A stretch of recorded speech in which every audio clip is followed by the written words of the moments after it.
നമുക്ക് പ്രാർത്ഥിക്കാം. എന്നോടുള്ള സർവ്വനന്മകൾക്കായി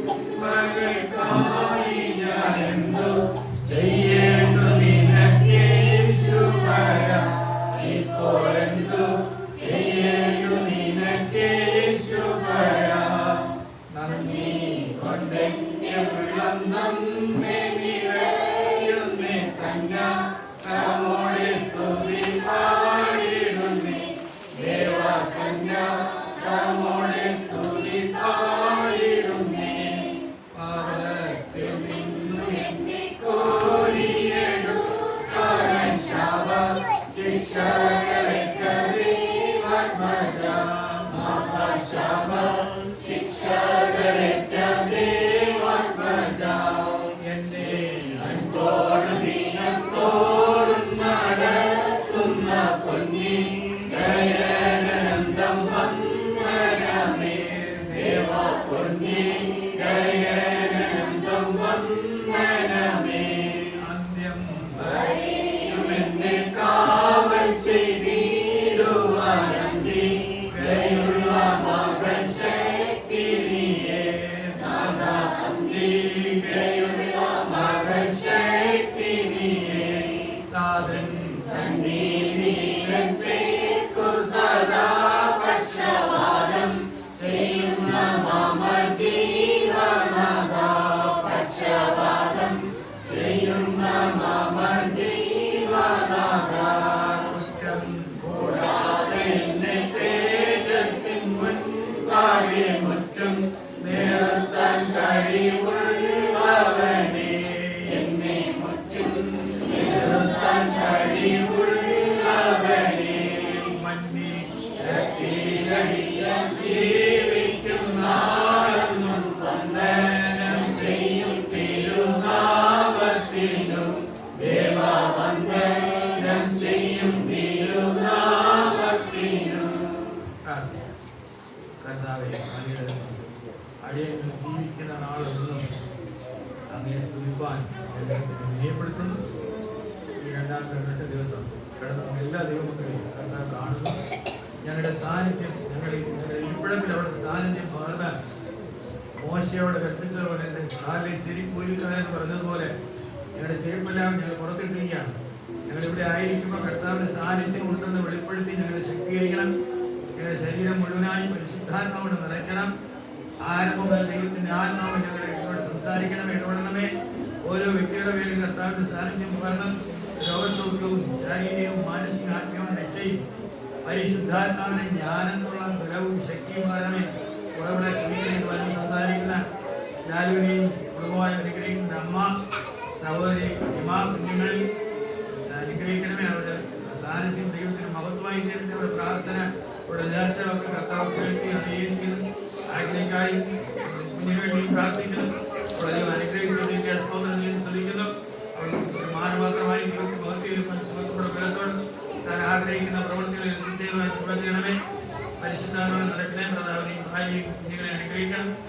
ഗാനങ്ങൾ ദൈവത്തിന് മഹത്വവും ഞങ്ങൾക്ക് കേൾക്കുമ്പോൾ ആത്മീയ നിറവിന് കാരണമായി തീർക്കണമെന്ന് പ്രാർത്ഥിക്കുന്നു. കർത്താവെ, വില്ലിദാസനായി സമൂഹനായി പ്രാർത്ഥിക്കുന്ന കുടുംബമായി ദൈവത്തിന്റെ പ്രിയ മക്കളായി ജീവിച്ച് അനുഗ്രഹിക്കപ്പെടുവാൻ കൂടെ ചെയ്യണം.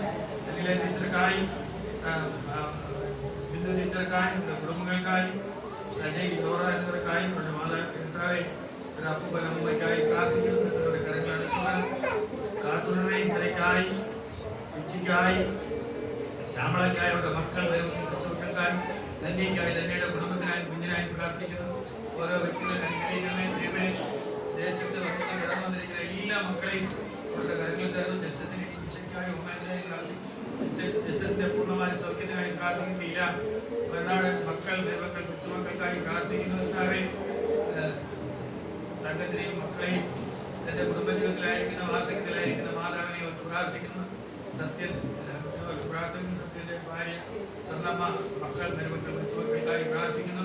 അനുഗ്രഹിക്കണമേ. ശ്രീജക്കായി, ശ്രീയുടെ സഹോദരി, ശ്രീയുടെ മക്കൾ, സ്നേഹ നിധിനെ നീ കുഞ്ഞുങ്ങൾക്കായി പ്രത്യേകം പ്രാർത്ഥിക്കുന്നു. കിടക്കുന്ന ഓരോരുത്തരെയും തിരുമുമ്പിൽ സമർപ്പിക്കുന്നു. ദൈവത്തിന്റെ ആത്മീയ ഭാര്യ, മക്കൾ, മരുമക്കൾ, കൊച്ചുമക്കൾക്കായി പ്രാർത്ഥിക്കുന്നു. ദൈവത്തിന്റെ സാന്നിധ്യം പകർന്ന് ശക്തീകരിക്കണമേ. സുനിയെ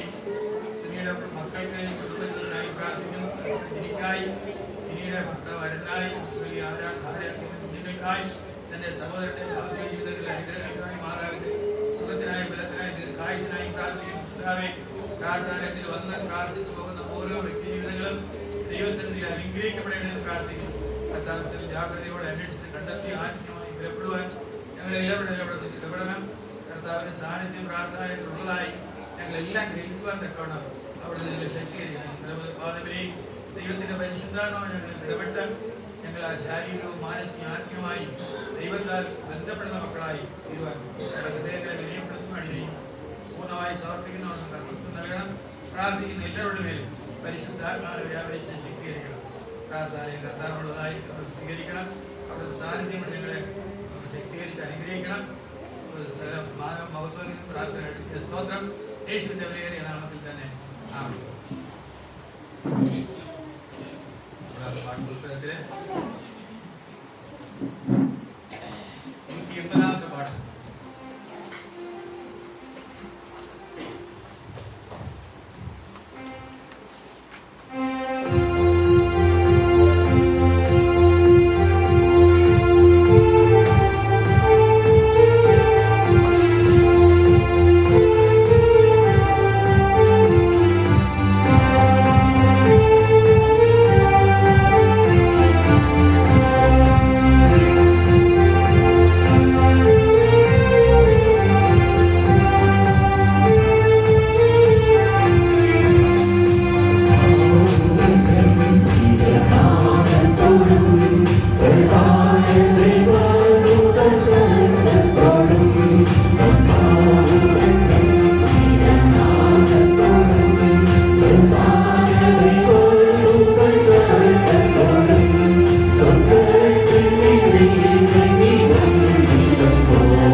Thank you.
വായിക്കുക. സങ്കീർത്തനങ്ങൾ 96. യഹോവയ്ക്ക് ഒരു പുതിയ പാട്ട് പാടുവിൻ, സകല പ്രവാസികളുമായുള്ളവരെ യഹോവയ്ക്ക് പാടുവിൻ.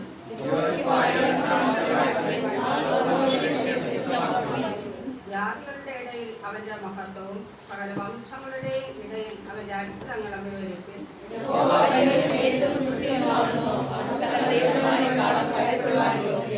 ജാതികളുടെ ദേവന്മാരൊക്കെയും മിഥ്യാമൂർത്തികളത്രേ, യഹോവയോ ആകാശത്തെ ഉണ്ടാക്കിയിരിക്കുന്നു.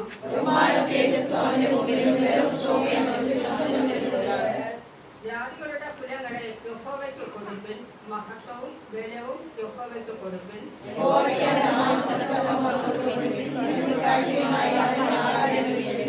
വിശുദ്ധ വസ്ത്രാലങ്കാരത്തോടെ യഹോവയെ നമസ്കരിപ്പിൻ, സകല പ്രവാസികളുമായുള്ളവരെ അവന്റെ മുമ്പിൽ നടുങ്ങുവിൻ.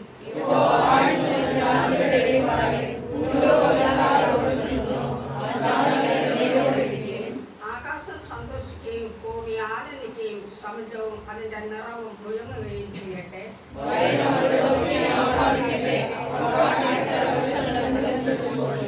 യഹോവയുടെ സന്നിധിയിൽ തന്നെ അവൻ വരുന്നുവല്ലോ. അവൻ ഭൂമിയെ വിധിപ്പാൻ വരുന്നു. അവൻ ഭൂലോകത്തെ നീതിയോടെ കൂടെ ഇരിക്കും. പിതാവിനും പുത്രനും പരിശുദ്ധാത്മാവിനും മഹത്വം ഉണ്ടാവട്ടെ. എല്ലാവർക്കും ഇരിക്കാൻ തിരുവചനങ്ങൾ വായിക്കുന്നു.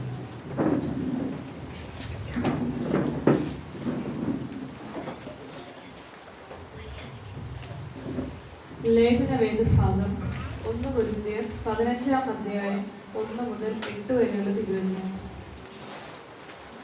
1 കൊരിന്ത്യർ 15-ാം അധ്യായം 1 മുതൽ 8 വരെയുള്ള തിരുവചനം. എന്നാൽ സഹോദരന്മാരെ, ഞാൻ നിങ്ങളോട് സുവിശേഷിച്ചതും നിങ്ങൾക്ക് ലഭിച്ചതും നിങ്ങൾ നിൽക്കുന്നതും നിങ്ങൾ വിശ്വസിച്ചതും വൃഥാവല്ലെന്ന് വരികിൽ, നിങ്ങൾ രക്ഷിക്കപ്പെടുന്നതുമായ സുവിശേഷം നിങ്ങൾ പിടിച്ചുകൊണ്ടാൽ ഞാൻ ഇന്ന വിധം നിങ്ങളോട് സുവിശേഷിച്ചിരിക്കുന്നു എന്ന് നിങ്ങളെ ഓർപ്പിക്കുന്നു. ക്രിസ്തു നമ്മുടെ പാപങ്ങൾക്ക് വേണ്ടി തിരുവെഴുത്തുകളിൻ പ്രകാരം മരിച്ചു അടക്കപ്പെട്ടു. തിരുവെഴുത്തുകളിൻ പ്രകാരം 3-ാം നാൾ ഉയർത്തെഴുന്നേറ്റു. കേഫാവിനും പിന്നെ 12 പേർക്കും പ്രത്യക്ഷനായി എന്നിങ്ങനെ ഞാൻ ഗ്രഹിച്ചത് തന്നെ നിങ്ങൾക്ക് ആദ്യമായി ഏൽപ്പിച്ചു തന്നുവല്ലോ. അനന്തരം അവൻ 500-ലധികം സഹോദരന്മാർക്ക് ഒരുമിച്ച് പ്രത്യക്ഷനായി. അവർ മിക്ക പേരും ഇന്ന് വരെ ജീവനോടിരിക്കുന്നു, ചിലരു നിദ്ര പ്രാപിച്ചിരിക്കുന്നു. അനന്തരം അവൻ യാക്കോബിനും പിന്നെ അപ്പോസ്തലന്മാർക്കും എല്ലാവർക്കും പ്രത്യക്ഷനായി. എല്ലാവർക്കും ഒടുവിൽ അകാല പ്രജ പോലെയുള്ള എനിക്കും പ്രത്യക്ഷനായി. ഈ വാഴ്ചയുടെ തിരുവചനത്തെ ദൈവം നമ്മെ സമർത്ഥമായി അനുഗ്രഹിക്കുവാനാകട്ടെ. ആമേൻ.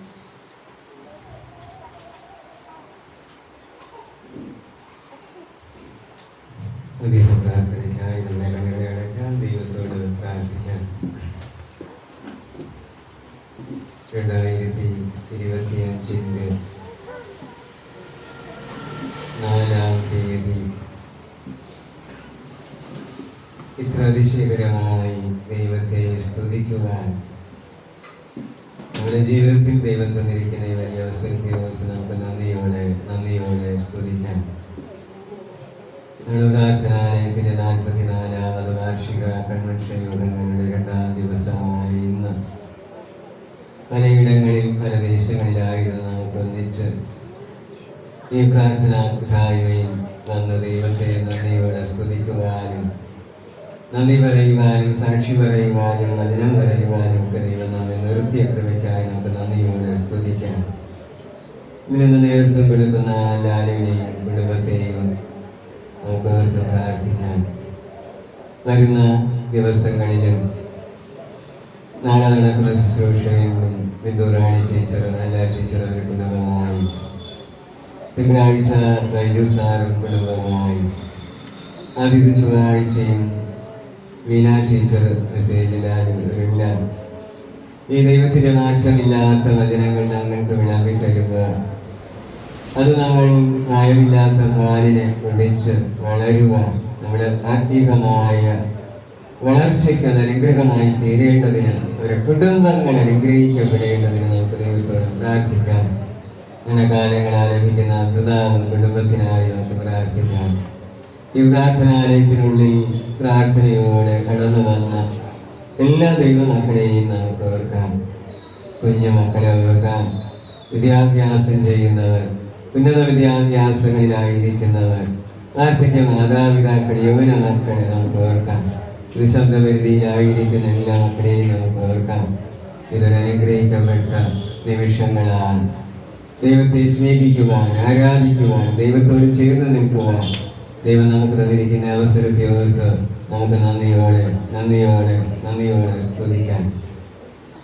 പരിശുദ്ധനും നിത്യനും നീതിമാനുമായി വാഴ്ത്തപ്പെടുന്ന നമ്മുടെ സ്വർഗസ്ഥ പിതാവാം നല്ല ദൈവമേ കർത്താവേ, 2025 വർഷം 4-ാം തീയതി കർത്താവേ, ഈ പ്രാർത്ഥനാലയത്തിന്റെ 44ാമത് വാർഷിക കൺവെൻഷനായി ഞങ്ങൾക്ക് കൂടി വരുവാൻ ദൈവം നമ്മുടെ ജീവിതത്തിൽ ഒരവസരം കൂടെ തന്ന വലിയ കൃപയ്ക്കായി നന്ദി കർത്താവേ. ദൈവമേ, പ്രാർത്ഥനാലയത്തെ അങ്ങ് അനുഗ്രഹിക്കണമേ. പ്രത്യേകിച്ച് നേതൃത്വം കൊടുക്കുന്ന എല്ലാ ആരാധനകളിലും അധ്യക്ഷനായിരിക്കുന്ന സ്നേഹവും ബഹുമാനമുള്ള സാന്നിധ്യവും പ്രാർത്ഥിക്കുന്ന കർത്താവേ, ദൈവമേ, ആത്മീകമായി ഹല്ലേലൂയ ഞങ്ങൾക്ക് വചനത്തിലൂടെ നമ്മെ നേരുവഴികളിലൂടെ നടത്തുവാൻ ദൈവം കൊടുത്തിരിക്കുന്ന കൃപയ്ക്കായി നന്ദി കർത്താവേ. കുറവില്ലാതെ എല്ലാവരും അനുഗ്രഹിക്കപ്പെട്ടവരായി തീരണമെന്ന ഒറ്റ ഉദ്ദേശത്തോടെ, നിത്യരാജ്യത്തിന് അവകാശികളായി തീരണമെന്നുള്ള ഒറ്റ ഉദ്ദേശത്തോടെ ദൈവമേ, എളിയ മകനിലൂടെ നമുക്ക് ലഭിക്കുന്ന എല്ലാ ശുശ്രൂഷകൾക്കായും നന്ദി കർത്താവേ. ശക്തീകരിച്ച് ബലപ്പെടുത്തി ദീർഘായുസ്സോടെ പരിപാലിക്കണമേ. സാറിന്റെ ഭാര്യയ്ക്കായി, മക്കൾക്കായി, മരുമക്കൾക്കായി, കുഞ്ഞുമക്കൾക്കായി പ്രാർത്ഥിക്കുന്നവരായിരിക്കുന്ന ഇടങ്ങളിൽ ദൈവത്തിന്റെ കൃപയും സാന്നിധ്യവും മക്കളുടെ കൂടെ ഇരിക്കണമേ എന്ന് പ്രാർത്ഥിക്കുന്നു. ഇന്നത്തെ വചന ശുശ്രൂഷയിലായിരിക്കുന്ന ലാലുവിനായി, ഹിമയ്ക്കായി, മെസ്സി ടീച്ചറിനായി, ഒരു കുടുംബത്തെ എല്ലാവർക്കായും പ്രാർത്ഥിക്കുന്നവർ, ലാലുവിന്റെ കുഞ്ഞു മകൾക്കായി, അവരുടെ ഭാര്യയ്ക്കായി പ്രാർത്ഥിക്കുന്ന ഒരു കുടുംബമായി അനുഗ്രഹിക്കുന്ന ഈ പ്രാർത്ഥനാലയത്തിന് അന്നൊരു എല്ലാ കാര്യാദികളിലും ദൈവനാമത്തിലായിരിക്കാൻ ദൈവം കൊടുത്തിരിക്കുന്ന കൃപയ്ക്കായി, ജാസ്മിനായി, ഹമീദ് ഷാമിനായി, ഒരു കുടുംബമായി കർത്താവ് ഇന്ന് അവരോട് നടത്തുന്ന എല്ലാ ശുശ്രൂഷകൾ, സാക്ഷികൾ, വചന ശുശ്രൂഷകളെല്ലാം ദൈവത്തിന് ഇഷ്ടമുള്ളതായി തീരുവാൻ, അത് കേൾക്കുന്ന മക്കൾക്ക് ഒരു അനുഗ്രഹമായി തീരുവാൻ, ദൈവമേ, ഒരു മാനസാന്തരത്തിന് യോഗ്യമായതായി തീരുവാൻ ദൈവം കൃപ ആ മക്കൾക്ക് നൽകണം. അവരുടെ മുടക്കങ്ങൾ, അവർക്ക് ലഭിക്കേണ്ടുന്ന നന്മകൾ എല്ലാം ദൈവം നൽകണമേ, അനുഗ്രഹിക്കണമേ എന്ന് പ്രാർത്ഥിക്കുന്നു. നാളെ നടക്കുന്ന ആരാധനയിൽ നേതൃത്വം കൊടുക്കുന്ന ബിന്ദുറാണി ടീച്ചറിനായി, എൻ്റെ ഭർത്താവിനായി, എൻ്റെ മക്കൾക്കായി, അന്ന ടീച്ചറിനായി, എൻ്റെ മക്കൾക്കായി, മാതാപിതാക്കൾക്കായി പ്രാർത്ഥിക്കുക. സജീനായി പ്രത്യേകിച്ച് സജയുടെ ഭാര്യയ്ക്കായി പ്രാർത്ഥിക്കുന്ന കുടുംബ ജീവിതത്തിൽ ആവശ്യമായ നന്മ ഹല്ലേലൂയ 2025 അവരുടെ കുടുംബമായി ശുശ്രൂഷ ചെയ്ത് ദൈവമേ അവർക്ക് ആവശ്യമായതെല്ലാം ദൈവം നൽകി സന്തോഷിക്കുവാൻ, പ്രത്യേകിച്ച് ശാരീരികമായ സുഖമായ ആരോഗ്യം ദീർഘായുസ്സോടെ അങ്ങ് ഭാരിക്കണം. പ്രാർത്ഥിക്കണം. മാതാപിതാക്കളെ ശക്തീകരിക്കണമേ, ബലപ്പെടുത്തണമേ എന്ന് പ്രാർത്ഥിക്കുന്നു. തിങ്കളാഴ്ച ആരാധനയ്ക്ക് നേതൃത്വം കൊടുക്കുന്ന വൈദ്യ സാറിനായി, മീനാ ടീച്ചറിനായി, രണ്ട് മക്കൾക്കായി, മാതാവിനായി പ്രാർത്ഥിക്കുന്നു. അവരുടെ കുടുംബത്തെ അനുഗ്രഹിക്കണമേ. ഈ പ്രാർത്ഥനാലയത്തിൽ വരുന്നത് ഹല്ലേലൂയ അതൊരു അനുഗ്രഹമാക്കി എൻ്റെ ദൈവം കൊടുക്കുന്ന വലിയ കൃപയ്ക്കായി നന്ദി. അവരുടെ എല്ലാ ആവശ്യങ്ങളുണ്ട്. മക്കളുടെ വിദ്യാഭ്യാസത്തോട് കൂടെ ഇരുന്ന് ബലപ്പെടുത്തണമേ, അനുഗ്രഹിക്കണമേ എന്ന് പ്രാർത്ഥിക്കുന്നു. വരുന്ന ആദ്യത്തെ ചൊവ്വാഴ്ചയുടെ നല്ല ശുശ്രൂഷകൾക്കായി ഒരുങ്ങുന്ന മീനാ ടീച്ചറിനായി, ഞാനിനായി പ്രത്യേകം പ്രാർത്ഥിക്കുന്നു. ഇവിടെ വന്ന് ദൈവനാമത്തിന്റെ ഗാനങ്ങൾ ആരംഭിക്കുന്നവർ, വചനങ്ങൾ വായിക്കുന്ന മക്കൾ, ഹല്ലേലൂയ വചനം പറയുന്നവർ, സാക്ഷീകരിക്കുന്ന ഒരു വ്യക്തി പോലും നഷ്ടപ്പെട്ടു നോക്കുവാൻ എൻ്റെ ദൈവം അനുവദിക്കരുത് എന്ന് പ്രാർത്ഥിക്കുന്നു. വളരെ നേരത്തെ വന്ന് നല്ല ഗാനങ്ങൾ ആരംഭിക്കുന്ന പ്രതാപൻ കുടുംബത്തിനായി പ്രാർത്ഥിക്കുന്നു. എൻ്റെ മക്കളെ ശക്തീകരിക്കണമേ, അനുഗ്രഹിക്കണമേ, അവർക്ക് ആവശ്യമായ നന്മകളെ എൻ്റെ ദൈവം നൽകി അനുഗ്രഹിക്കണമേ എന്ന് പ്രാർത്ഥിക്കുന്നു. ഈ പ്രാർത്ഥനാലയത്തിനുള്ളിലായിരിക്കുന്ന എല്ലാ മക്കളെയും ഓർക്കുന്നു. ഒരു പ്രാർത്ഥനയോടെ ഈ ശുശ്രൂഷകൾ പങ്കെടുക്കുന്ന ഹല്ലേലൂയ അതിനുവേണ്ടി ചെലവിടുന്ന എല്ലാ മക്കളെയും ഓർത്ത് പ്രാർത്ഥിക്കുന്നു. ആരെങ്കിലും രോഗികളായിരിക്കുന്നുവെങ്കിൽ, വേദനയിൽ ഇരിക്കുന്നുവെങ്കിൽ, ഹല്ലേലൂയ ദൈവത്തിന്റെ കൃപ കൂടെ ഇരിക്കണമെന്ന് പ്രാർത്ഥിക്കുന്നു. പ്രത്യേകിച്ച് യൗവന മക്കളെ ഓർത്ത് പ്രാർത്ഥിക്കുന്ന കർത്താവേ, ഈ ലോകം നശിച്ച ഒരു ലോകത്താൽ ജീവിക്കുന്നത് നമ്മുടെ മക്കൾ പലപ്പോഴും വഴിതെറ്റി പോകുന്ന അവസ്ഥകളിൽ നിന്ന് എൻ്റെ ദൈവം വിടുവിക്കണമേ, ശക്തീകരിക്കണമേ. എത്ര കേട്ടാലും പഠിക്കുവാൻ കഴിയാത്ത മക്കൾ, ഹല്ലേലൂയ ഹല്ലേലൂയ, ആകാശമേ കേൾക്ക, ഭൂമിയെ ചെവി തരിക. ഞാൻ മക്കളെ ഊറ്റി വളർത്തി, ഹല്ലേലൂയ, കാളയ്ക്കും കഴുതയ്ക്കും വെട്ടിക്കും പൂച്ചയ്ക്കും എല്ലാം അറിയാം, എന്നാൽ എന്റെ മക്കൾക്ക് എന്റെ ഒന്നും അറിഞ്ഞുകൂടാ എന്ന് വേദപുസ്തകം പഠിപ്പിക്കുന്നു. അങ്ങനെ ആരും നശിച്ചു പോകാതെ ദൈവത്തിന്റെ മക്കളായി തീരുവാൻ ഈ കൺവെൻഷൻ യോഗങ്ങളിലൂടെ അങ്ങ് ഇടപെടണമേ, അനുഗ്രഹിക്കണമേ എന്ന് പ്രാർത്ഥിക്കുന്നു. ഈശ്വരവിധിയിലായിരിക്കുന്ന എല്ലാ മക്കളെയും ഒരുക്കണമേ, എല്ലാവരെയും അനുഗ്രഹിച്ച് കാക്കണം. രോഗികളായിരിക്കുന്നവരെ ദൈവം തൊട്ട് പരിശുദ്ധ കൃപയാൽ കാക്കണമേ എന്ന് പ്രാർത്ഥിക്കുന്നു. ശേഷിക്കുന്ന സമയം ദൈവത്തിന്റെ സാന്നിധ്യം കൊണ്ട് നിറയ്ക്കും. മാനവും മഹത്വവും യേശുവിൻ നാമത്തിൽ തന്നെ പിതാവേ, ആമേൻ. സ്വർഗസ്ഥനായ ഞങ്ങളുടെ പിതാവേ, നാമം വിശുദ്ധീകരിക്കപ്പെടണമേ, രാജ്യം വരണമേ, യേശുസ്വത്വത്തിലെ ഭൂമിയിലാകണമേ. ഞങ്ങൾക്ക് ആവശ്യമുള്ള ആഹാരം തരണമേ, ഞങ്ങളുടെ കടക്കാരോട് ക്ഷമിക്കുന്നത് പോലെ ഞങ്ങളുടെ നാടങ്ങളോട് ക്ഷമിക്കണമേ. ഞങ്ങളുടെ പരീക്ഷയെ കിട്ടാൻ ദോഷം വിടുവിക്കണമേ. രാജ്യവും ശക്തിയും മഹത്വവും ഇന്നു മുതൽ എന്നേക്കും അങ്ങേക്കുള്ളതല്ലോ. ആമേൻ.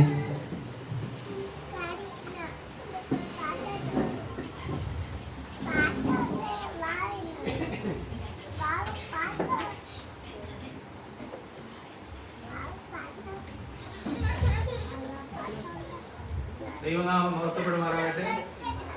ആരാധനയ്ക്കായി കടന്നു വന്ന എല്ലാ ദൈവമക്കളെയും യേശു ക്രിസ്തുവിന്റെ വലിയ നാമത്തിൽ സ്വാഗതം ചെയ്യുന്നു. ദൈവം നാം ഏവരെയും സമൃദ്ധിയായി അനുഗ്രഹിക്കട്ടെ. ഈ ആരാധന സ്ഥലം കർത്താവിന്റെ ആത്മാവിനാൽ നിറയപ്പെടുന്ന സ്ഥലമാണ്.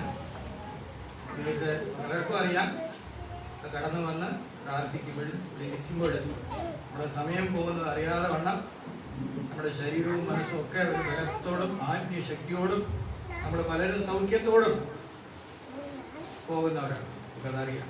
ഇവിടെ കടന്നു വന്ന് പലരും പറയും, അന്ന് കണ്ണുനീരോടെ പ്രാർത്ഥിച്ചാൽ ഞങ്ങൾക്ക് പറഞ്ഞതൊക്കെയും പ്രാർത്ഥിച്ചതൊക്കെ ഞങ്ങൾക്ക് ലഭിച്ചു വരും. അതിങ്ങനെ അനുഭവങ്ങളുണ്ട്. എനിക്ക് ധാരാളം അനുഭവമുണ്ട്. ഞാനിവിടെ ആരാധനയ്ക്ക് വരുമ്പോൾ ദൈവത്തിൻ്റെ സാന്നിധ്യം പകരണമേ എന്നുള്ള ചിന്തയോടെയുള്ള പ്രാർത്ഥനയും അങ്ങനെ സ്ഥാപിച്ചതാണ് പ്രാർത്ഥനാലയം. ഗുഡ് ലൈഫ് സെന്റർ എന്ന് പറയുമ്പോൾ നല്ല ജീവിതത്തിന്റെ സ്ഥലമെന്നാണ്.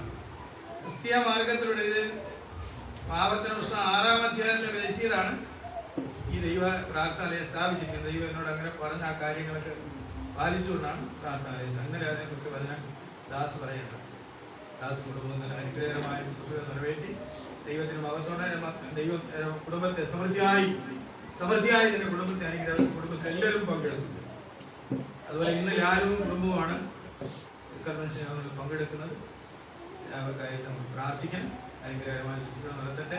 കുടുംബം അവരെ അനുഗ്രഹപ്പെട്ട് അതിനായി ഒരു അമ്മ ഇവിടെ വിളിച്ചുകൊണ്ട് വന്നൊരു വചനം പഠിപ്പിച്ച് അവർ മറ്റൊരു സെമിനാരിയിലല്ല പഠിച്ചത്. നമ്മുടെ ഗുഡ് ലൈഫ് സെന്റർ സെമിനാരിയിൽ തിരുവചനം പഠിച്ചിട്ടുണ്ട്. അവരെ അതിനുള്ള ഫോട്ടോ ഇവിടെ ഉണ്ട്. അവിടെ 2 ഫോട്ടോ ആയിരിക്കും. ഇവിടെ പഠിച്ച ആളുകളുടെ ഫോട്ടോയാണത്. തിരുവചനം പഠിച്ച് സർട്ടിഫിക്കറ്റ് ലഭിച്ചവരാണ്. ആരും മോശക്കാരൊന്നുമല്ല. എന്നാൽ തിരുവചനം നമ്മുടെ അവർക്ക് മുമ്പ് FTH എന്ന് പറഞ്ഞുകൊണ്ട് അച്ഛന്മാർക്ക് കൊടുക്കുന്ന സെമിനാരിയിലെ തിയോളജി മുഴുവനും പഠിച്ചവരാണ്. അത് പോയിട്ട് എന്നെ ദൈവം പഠിപ്പിച്ച തിയോളജിയിലെ കാര്യങ്ങൾ എൻ്റെ സാക്ഷിത്വമൊക്കെ അവർ പഠിച്ചിട്ടുണ്ട്. ധാരാളം കാര്യങ്ങളൊക്കെ അറിയാം. ജീവനുള്ള ദൈവത്തെ ഗ്രഹിക്കാനുള്ള അറിവ് അവർക്ക് ധാരാളമായി ലഭിച്ചിട്ടുണ്ട്. ഇവിടെ കപടതയോ സൂത്രമാണ് എല്ലായിടും നമ്മൾ ഇറങ്ങുമ്പോൾ കാണിക്ക ഇവിടെ എടുത്തോളം പാക്കില്ല. അവിടെ പോണവർക്കും വേണം കാണിക്കുക. എവിടെ പോയാലും കാണിക്ക വേണം. പക്ഷെ വേദവസ്തും പറയുന്നത് എന്താണ് അടിസ്ഥാനം? 1-2 കാര്യങ്ങൾ വേഗം പറഞ്ഞ് ഉപകാരം നിർത്തിക്കില്ല. എങ്കിലും എൻ്റെ ഉത്തരവാദിത്വം അധ്യക്ഷന് എന്തെങ്കിലും ഒരു ഡയറക്ഷൻ ഒരു ചിന്ത പറഞ്ഞു തരണമല്ലോ. അതിനുവേണ്ടി പറയുകയാണ്. വേദവസ്തു അടിസ്ഥാനത്തിൽ കർത്താവിൻ്റെ ശിഷ്യന്മാരെ സുവിശേഷ വിലക്ക് അറിയുമ്പോൾ പരസ്യമായി അയക്കുമ്പോൾ പറയുന്നു, നിങ്ങൾക്ക് സൗജന്യമായി തന്നു, സൗജന്യമായി കൊടുക്കും. അതാണ് ആദ്യത്തെ നിർദ്ദേശം. അതിനെക്കുറിച്ച് വേദവസ്തു നോക്കുമ്പോൾ പൗലോസ് അപ്പോസ്തലൻ പറയുന്നു, ഞാൻ മുഖസ്തുതി പറഞ്ഞ് എന്തെങ്കിലും വാങ്ങിയിട്ടില്ല. അങ്ങനെ ഒരു പ്രവർത്തനം ഞാൻ മോഹിച്ചിട്ടില്ല. ആരുടെ വെള്ളിയോ മഞ്ഞോ വസ്ത്രമോ മോഹിച്ചിട്ടില്ല. എനിക്കും എൻ്റെ കൂടെ മറ്റുള്ളവർക്കും സ്വന്തം കൈകൾ അധ്വാനിച്ച് വേല ചെയ്തെന്ന് നിങ്ങൾ അറിയുന്നുവല്ലോ. അതുകൊണ്ട് കർത്താവ് പറഞ്ഞതുപോലെ വാങ്ങുന്നതിനേക്കാൾ കൊടുക്കുന്നത് ഭാഗ്യമെന്ന് ഓർത്തുകൊള്ളുമെന്ന് കർത്താവ് പറഞ്ഞത്. എന്ന് നമ്മൾ ഇങ്ങോട്ട് വാങ്ങുന്നവരല്ല, ദൈവക്കാർക്ക് ഇങ്ങോട്ട് വാങ്ങുന്നവരല്ല, വരുന്ന ദരിദ്രപ്പെട്ടവരെ സമൃദ്ധിയായി അയക്കുക എന്നുള്ളതാണ് ശിഷ്യന്മാരുടെ ഉത്തരവാദിത്വം. അതുപോലെ നിങ്ങളിവിടെ വരുമ്പോൾ ഞങ്ങളുടെ ഉത്തരവാദിത്വം ഇതിൽ നടത്തും. ഇതിൽ പ്രവർത്തിക്കുന്ന എല്ലാവരുടെയും ഉത്തരവാദിത്വം വരുന്ന ആളുകൾ അനുഗ്രഹിക്കപ്പെടും. അതോടൊപ്പം വരുന്ന സംസാരിക്കുന്നവനെയും പ്രവർത്തിക്കുന്നവനെയും ഒരുപോലെ അനുഗ്രഹിക്കുന്നതാണ് തിരുവചനം. കേൾക്കുന്നവനും വായിക്കുന്നവനും വായിച്ച് കേൾക്കുന്നവനും ഒരുപോലെ അനുഗ്രഹിക്കപ്പെടുന്നിടത്താണ് തിരുവചനം. അത് വേദപുസ്തകത്തിന്റെ അടിസ്ഥാനമുണ്ടെങ്കിൽ ഞാൻ ഒരു ചുരുക്കം 2 കാര്യം പറയട്ടെ. എന്താണ് രക്ഷ? നിത്യരക്ഷ. നമുക്ക് നമ്മളെ ലക്ഷ്യം ദൈവം ഇന്നത്തെ പാട്ട് നിങ്ങൾ കേട്ടു. എന്തൊരു സന്തോഷം മധ്യാകാശത്തിൽ അതേപോലെ ആ ഒരു സന്തോഷത്തിലേക്ക് പ്രവേശിക്കുവാൻ എന്താണ് വേദപുസ്തകത്തിൽ അൾട്ടിമേറ്റ് ഒട്ടുവിലായി പറഞ്ഞിരിക്കുന്ന സത്യം എന്താണെന്ന് ഒരു വാക്യം വായിക്കുകയാണ് ഞാൻ. വെളിപാട് പുസ്തകം 7-ാം അധ്യായം 9-10 വാക്യം. ഇതിന്റെ ശേഷം സകല ജാതികളിലും ഗോത്രത്തിലും വംശങ്ങളും ഭാഷകളിൽ നിന്നുള്ള ആർക്കും എണ്ണിക്കൂടാത്ത ഒരു മഹാപുരുഷാരം വെള്ള നിലയങ്കി ധരിച്ച് കയ്യിൽ കുരുത്തോലയുമായി സിംഹാസനത്തിനും കുഞ്ഞാടിനും മുമ്പാകെ നിൽക്കുന്നത് ഞാൻ കണ്ടു. രക്ഷ എന്നുള്ളത് സിംഹാസനത്തിൽ ഇരിക്കുന്നവനായ നമ്മുടെ ദൈവത്തിന്റെയും കുഞ്ഞാടിന്റെയും ദാനമെന്ന ഒരു അത്യുച്ചത്തിൽ ആർക്കും. രക്ഷ എന്ന് പറയുന്നത്, നിത്യരക്ഷ എന്ന് പറയുന്നത് എന്താണ്? ദൈവത്തിന്റെയും കുഞ്ഞാടിന്റെയും അതിന് കൂലി വല്ല വാങ്ങുമോ ദൈവം? വേദവസ്തുത ഒരു ഇതുമില്ല. അപ്പൊ സൗജന്യം. രക്ഷ എന്നുള്ളത് ദൈവത്തിന്റെയും കുഞ്ഞാടും. നിത്യര എന്ന് പറയുന്നത് ദൈവത്തിന്റെ ദാനം. അതിന് കാരണം കർത്താവ് കുരിശിൽ ഒരു കള്ളൻ എന്നോട് കർത്താവ് സംസാരിക്കുമ്പോൾ, കർത്താവെ അങ്ങനെ രാജ്യത്വം പ്രാപിച്ചു വരുമ്പോൾ, അങ്ങനെ ലോകത്തിന്റെ രക്ഷിതാവായി വരുമ്പോൾ, സ്വർഗരാജ്യത്തിന്റെ സ്ഥാപിക്കുമ്പോൾ എന്നെ ഓർത്തു. ഇന്ന് നീ എന്നോടുകൂടെ പരദീസയിൽ. ഒരു കള്ളനാണ്, ഒരു പാപിയാണ്, ഒരുപാട് കുറവുള്ളവർ. കർത്താവിനോടുകൂടെ കർത്താവ് ജീവനുള്ള ദൈവം ധരിച്ചപ്പോൾ അവനെയും കർത്താവ് സ്വർഗരാജ്യത്തിൽ ചേർക്കുകയാണ് ഒരു നിമിഷങ്ങൾക്ക്. അതാണ് രക്ഷ. രക്ഷ എന്നുള്ളത് ദൈവത്തിന്റെയും കുഞ്ഞാടിന്റെയും ദാനം. അതുകൊണ്ട് പണം കൊടുത്ത് വാങ്ങാവുന്ന നിങ്ങൾ ആരും ഉത്സാഹിക്കരുത്. അത് ശാപമായി തീരും.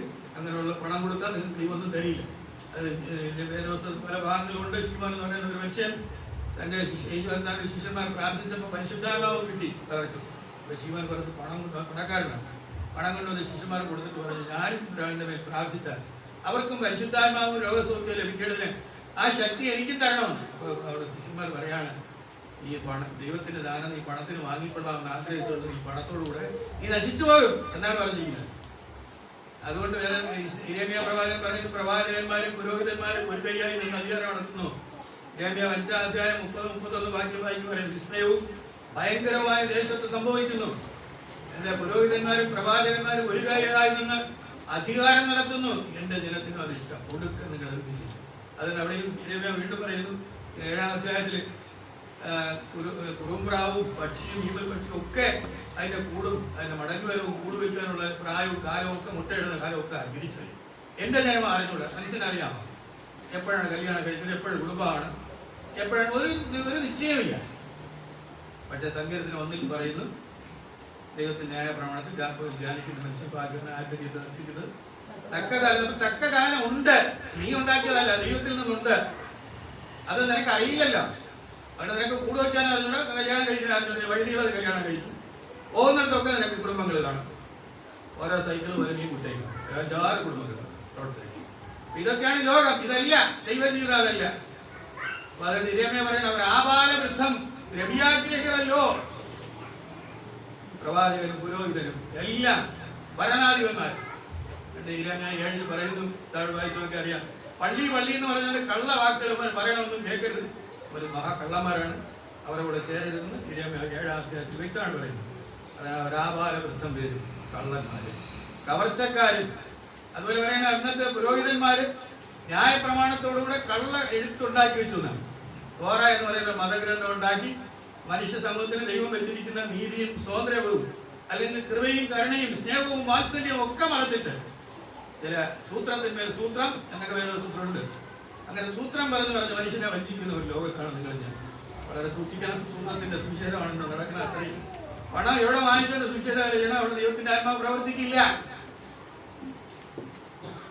കൊള്ളതല്ല കൈക്കൂലി വാങ്ങിച്ചിട്ട് പ്രാർത്ഥിച്ച ദൈവം കേട്ടാൽ കൈക്കൂലി കൊടുത്ത് പിന്നെ നിങ്ങൾ എന്തെങ്കിലുമൊക്കെ ശുശ്രൂഷിക്കുമ്പോൾ എല്ലാം സൗജന്യമായി ചെയ്യുന്നുണ്ട് പലരും.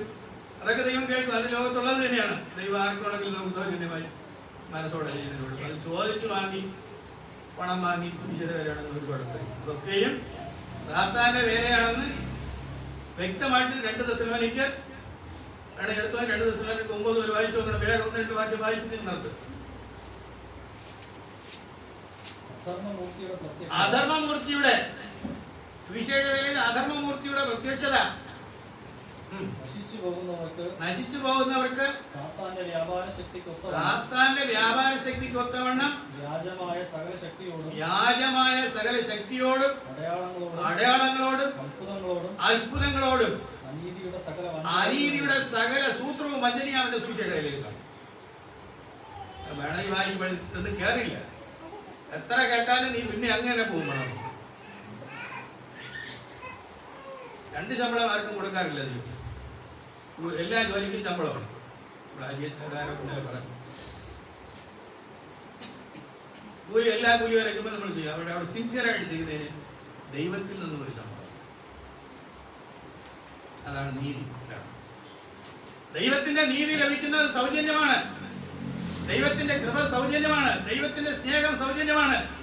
രക്ഷ എന്നുള്ളത് ദൈവത്തിന്റെയും കുഞ്ഞാടിന്റെയും ദാനമാണ്. എത്ര പറഞ്ഞാലും കൊടുക്ക് കയ്യിലിരിക്കുന്നതൊക്കെ പലതും പണിയിട്ടത്.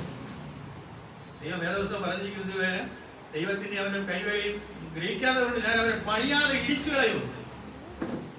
ആരെ പ്രവർത്തിയാലും ശരി, ദൈവത്തിന്റെ പ്രവൃത്തിക്ക് ആത്മാർത്ഥയോടെ നിൽക്കാത്തവരുടെ പ്രവൃത്തികളൊന്നും ദൈവം സ്വീകരിക്കില്ല. അതുകൊണ്ട് തിരുവചനം അനുസരിച്ച് പറഞ്ഞാണ്, ആരെയും കുറ്റപ്പെടുത്താൻ നിങ്ങൾക്ക് എന്തെങ്കിലും കുറ്റമായിട്ട് തോന്നണമെങ്കിൽ മനസ്സിൽ പ്രാർത്ഥിക്കുക. എന്താണ് രക്ഷ എന്നുള്ളത്? ദൈവത്തിന്റെയും കുഞ്ഞാടിന്റെയും ദാനം. അങ്ങനെ വേദപുസ്തകത്തിൽ ഉണ്ട്. വ്യക്തമായിട്ട് പഠിക്കുക, അതിനനുസരിച്ച് ജീവിക്കുക. പരിശുദ്ധാത്മാവിന്റെ ശക്തി നമുക്ക് ലഭിക്കും. പരിശുദ്ധാത്മാവ് എന്തിനാണ് ലഭിച്ചിരിക്കുന്നത്? മനുഷ്യനെ സകല സത്യത്തിലും വഴിനടത്തുന്ന ഒന്നാണ് ദൈവത്തിന്റെ പരിശുദ്ധാത്മാവ്. അതിനേക്കാളും വലിയ ചിന്തകളൊന്നും മനുഷ്യന് ലഭിക്കാറില്ല. അതുകൊണ്ട് നമ്മുടെ വഴിനടത്തുന്ന പരിശുദ്ധാത്മാവിന് വേണ്ടി പ്രാർത്ഥിക്കുക. നമ്മുടെ സുവിശേഷ വേല എല്ലാവരും നിഷ്കളങ്കമായിരിക്കുക. നിഷ്കളങ്കമായിരിക്കുന്നത് ദൈവം ആബ്രഹാമിനോട് പറഞ്ഞു അങ്ങനെയാണ്, നീ എൻ്റെ മുമ്പായി നടന്ന് നിഷ്കളങ്കനായിരിക്കും. ഇതൊന്നും ആർക്കും അറിഞ്ഞൂടെ. ക്രിസ്ത്യാനിക്കൊന്നും ചില ആർക്കും അറിയാൻ പാടില്ല. നിഷ്കളങ്കനായിരിക്കുക എന്ന് പറയുമ്പോൾ പാമ്പിനെ പോലെ ബുദ്ധിയുള്ളവരും പ്രാവിനെ പോലെ അതെന്താണെന്ന് അത് പറഞ്ഞുകൊണ്ട് പലർക്കും എന്താണ് പാമ്പിനെ പോലെ ബുദ്ധി എന്ന് പറഞ്ഞാൽ പാമ്പിനെ പോലെ ബുദ്ധി ഉണ്ടെങ്കിൽ അവൻ പറിച്ചെന്ന പഴം നീ തിന്നൂല്ല, അത്ര തന്നെ. അതുകൊണ്ട് പാമ്പിനെ പോലെയുള്ള ബുദ്ധി, പ്രാവ് ദൈവത്തിന്റെ ആത്മാവ്, കളങ്കമില്ലാതിരിക്കണം. ഇത് രണ്ടും ഉണ്ടെങ്കിൽ നിങ്ങൾ ദൈവത്തിന്റെ ആത്മാവ് പ്രവർത്തിക്കും. അപ്പൊ ദൈവം രക്ഷ സൗജന്യമാണ്. അല്ലെങ്കിൽ നിങ്ങൾ ഇതിനെ മാറ്റി എഴുതിക്കൊണ്ട് വരാൻ പറയും. ഏതെങ്കിലും പാസ്സുമായിട്ട് ചേർക്കാം, അല്ലെങ്കിൽ അച്ഛന്മാരോട് തിരുമാനിയോട് ചേർന്ന് ബൈബിളിലെ വചനം മാറ്റി എഴുതി പണത്തിന് വേണ്ടിയാണ് ദൈവത്തിന്റെ ദാനം എന്ന് എഴുതിക്കൊണ്ടുവെക്കാം. നമുക്കെല്ലാം അനുസരിക്കാം. ഏതായാലും വചനത്തിനെതിരായിട്ടൊന്നും പ്രവർത്തിക്കരുത്. നമ്മൾ അബദ്ധത്തിൽ വിടരുത്. ആർക്ക് എന്ത് കൊടുത്തിരുന്നാലും പണം കൊടുത്ത് സുവിശേഷ വിലയിൽ ഒരു നന്മയും നമുക്ക് ലഭിക്കാറില്ല. അതുകൊണ്ട് ദൈവത്തിന്റെ ദാനമാണ് സ്വർഗരായിട്ടും അത് ലഭിക്കാൻ വേണ്ടി നമ്മളെല്ലാവരും ഈ ശുശ്രൂഷയിൽ ഹൃദയമായിട്ട് കർത്താവിനെ സ്നേഹിക്കുകയും സേവിക്കുകയും ചെയ്യണം. അതിന് യാതൊരു പൂർണ്ണാത്മാവോടും പൂർണ്ണശക്തിയോടും പൂർണ്ണ മനസ്സോടും പൂർണ്ണ ഹൃദയത്തോടും മറ്റെന്തിനെ സ്നേഹിക്കുന്നതിനേക്കാൾ ഒന്നാമതായി കർത്താവിനെ സ്നേഹിപ്പാനും സേവിപ്പാനും പഠിക്കും. അതുകൊണ്ട് ഞാൻ എൻ്റെ കൊച്ചു മക്കളെ, മാതാപിതാക്കൾ ജനിച്ച് വളർത്തപ്പെടുമ്പോൾ അവർ കൊച്ചു കുട്ടിൽ കിടന്നുറങ്ങും. എണീക്കുമ്പോൾ അത് കരയുമ്പോൾ വിളിച്ചെന്ന് പറയും, അമ്മ വന്ന് നീക്കി. ഞാൻ അതിന് പറയും, അമ്മ വന്ന് നിൽക്കുന്നില്ല, യേശുവിനെ രക്ഷിക്കണമെന്ന് പറഞ്ഞിട്ട് എണീക്കാം. അങ്ങനെ പഠിപ്പിച്ച കുഞ്ഞുങ്ങളുണ്ട്. അവർ വളരുമ്പോൾ അറിയും നിങ്ങൾ യേശുവെ രക്ഷിക്കണേ കുഞ്ഞുങ്ങൾ പിന്നെ കരയില്ല. നിങ്ങൾ 1-2 ദിവസം കുഞ്ഞ് ഉറക്കം കഴിക്കുമ്പോൾ തൊട്ടിൽ നിന്ന് കരയുമ്പോൾ നിങ്ങൾ ഓടിച്ചെന്ന് പാലെടുത്ത് വെള്ളം ഉണ്ടാക്കാൻ നിൽക്കണ്ട. യേശുവെ രക്ഷിക്കണമെന്നാ കുഞ്ഞുങ്ങൾ പറഞ്ഞു 4 പ്രാവശ്യം പറയുമ്പോൾ നമ്മൾ മുഖത്ത് നോക്കും. യേശുവിനെ കുറിച്ച് ആദ്യം പറയും. ജീവിതത്തിൽ ജനിക്കുമ്പോൾ അതിന്റെ വായിൽ വരുന്ന യേശു എന്നുള്ള ആദ്യ ശബ്ദം അത് നിത്യരോളം കുഞ്ഞിനെ വഴി നടത്തും. ദൈവത്തിന്റെ ആത്മാവ് നമ്മളെ നടത്തട്ടെ. ഇന്നത്തെ ശബ്ദത്തിനായി ദൈവത്തിന്റെ അനുഗ്രഹത്തിനായി നമ്മൾ തന്നെ വിലയപ്പെടുത്താം. നമ്മുടെ ശരീരത്തിലും ആത്മാവിലും ഒരുപോലെ ദൈവത്തിന്റെ പരിശുദ്ധാത്മാവ് പ്രവർത്തിക്കട്ടെ. ദൈവത്തിന്റെ നിത്യതയോളം നമ്മളെ വഴി നടത്താൻ മാത്രമല്ല നമ്മൾ ഉൾപ്പെടുന്ന കുടുംബവും നമ്മൾ പോകുന്ന വഴി പ്രവർത്തിക്കുന്ന എല്ലായിടത്തിലും ദൈവത്തിന്റെ ആത്മാവ് ശക്തീകരിച്ച് ഒതുക്കപ്പെട്ട അനുഭവത്തോടെ നടത്തി സത്യത്തിൽ നടത്തട്ടെ. ആത്മാവിൽ സത്യത്തിൽ ജീവിച്ച് ദൈവത്തെ നമസ്കരിക്കാം. ദൈവം ക്ഷമിക്കട്ടെ. ഒരു നിമിഷം പ്രാർത്ഥിക്കാം. സ്വർഗസ്ഥനാദ്യം കേൾപ്പിച്ച അടിയന്റെ ചിന്തയായിട്ട് ഓർപ്പാനും ദൈവത്തിന്റെ രക്ഷ സൗജന്യമാണ്. അത് തിരുവചനത്തിലുള്ളത് വ്യക്തമായി മനസ്സിലാക്കിക്കൊണ്ട് ദൈവസ്നേഹത്തിൽ വളരുക. പരിശുദ്ധമാണ് ലക്ഷ്യത്തിൽ കേൾക്കുന്ന വചനം കേൾപ്പിക്കുന്ന മകനെയും കേൾക്കുന്ന അടിയങ്ങളെയും ഒരുപോലെ അനുഗ്രഹിക്കും. ഇന്നത്തെ വചനത്തിലൂടെ അനേകരെ സൗഖ്യപ്പെടുവാൻ, അനേകരെ ഹൃദയമായി രക്ഷപ്പെടുവാൻ, മാനസാന്തര ജീവിതം ഉണ്ടാകുവാൻ, കർത്താവിനെ സേവിച്ച് അനുഗ്രഹിക്കപ്പെടുവാൻ കൃപയാകണം. ഓർക്കുന്നു. എല്ലാവരെയും തിരുസന്നിധിയിൽ ഓർക്കുന്നു. കുറവുകളെ ക്ഷമിക്കണേ. പ്രാർത്ഥനയായിട്ട് അനുഗ്രഹിക്കണേ. യേശുവേ ആമേൻ.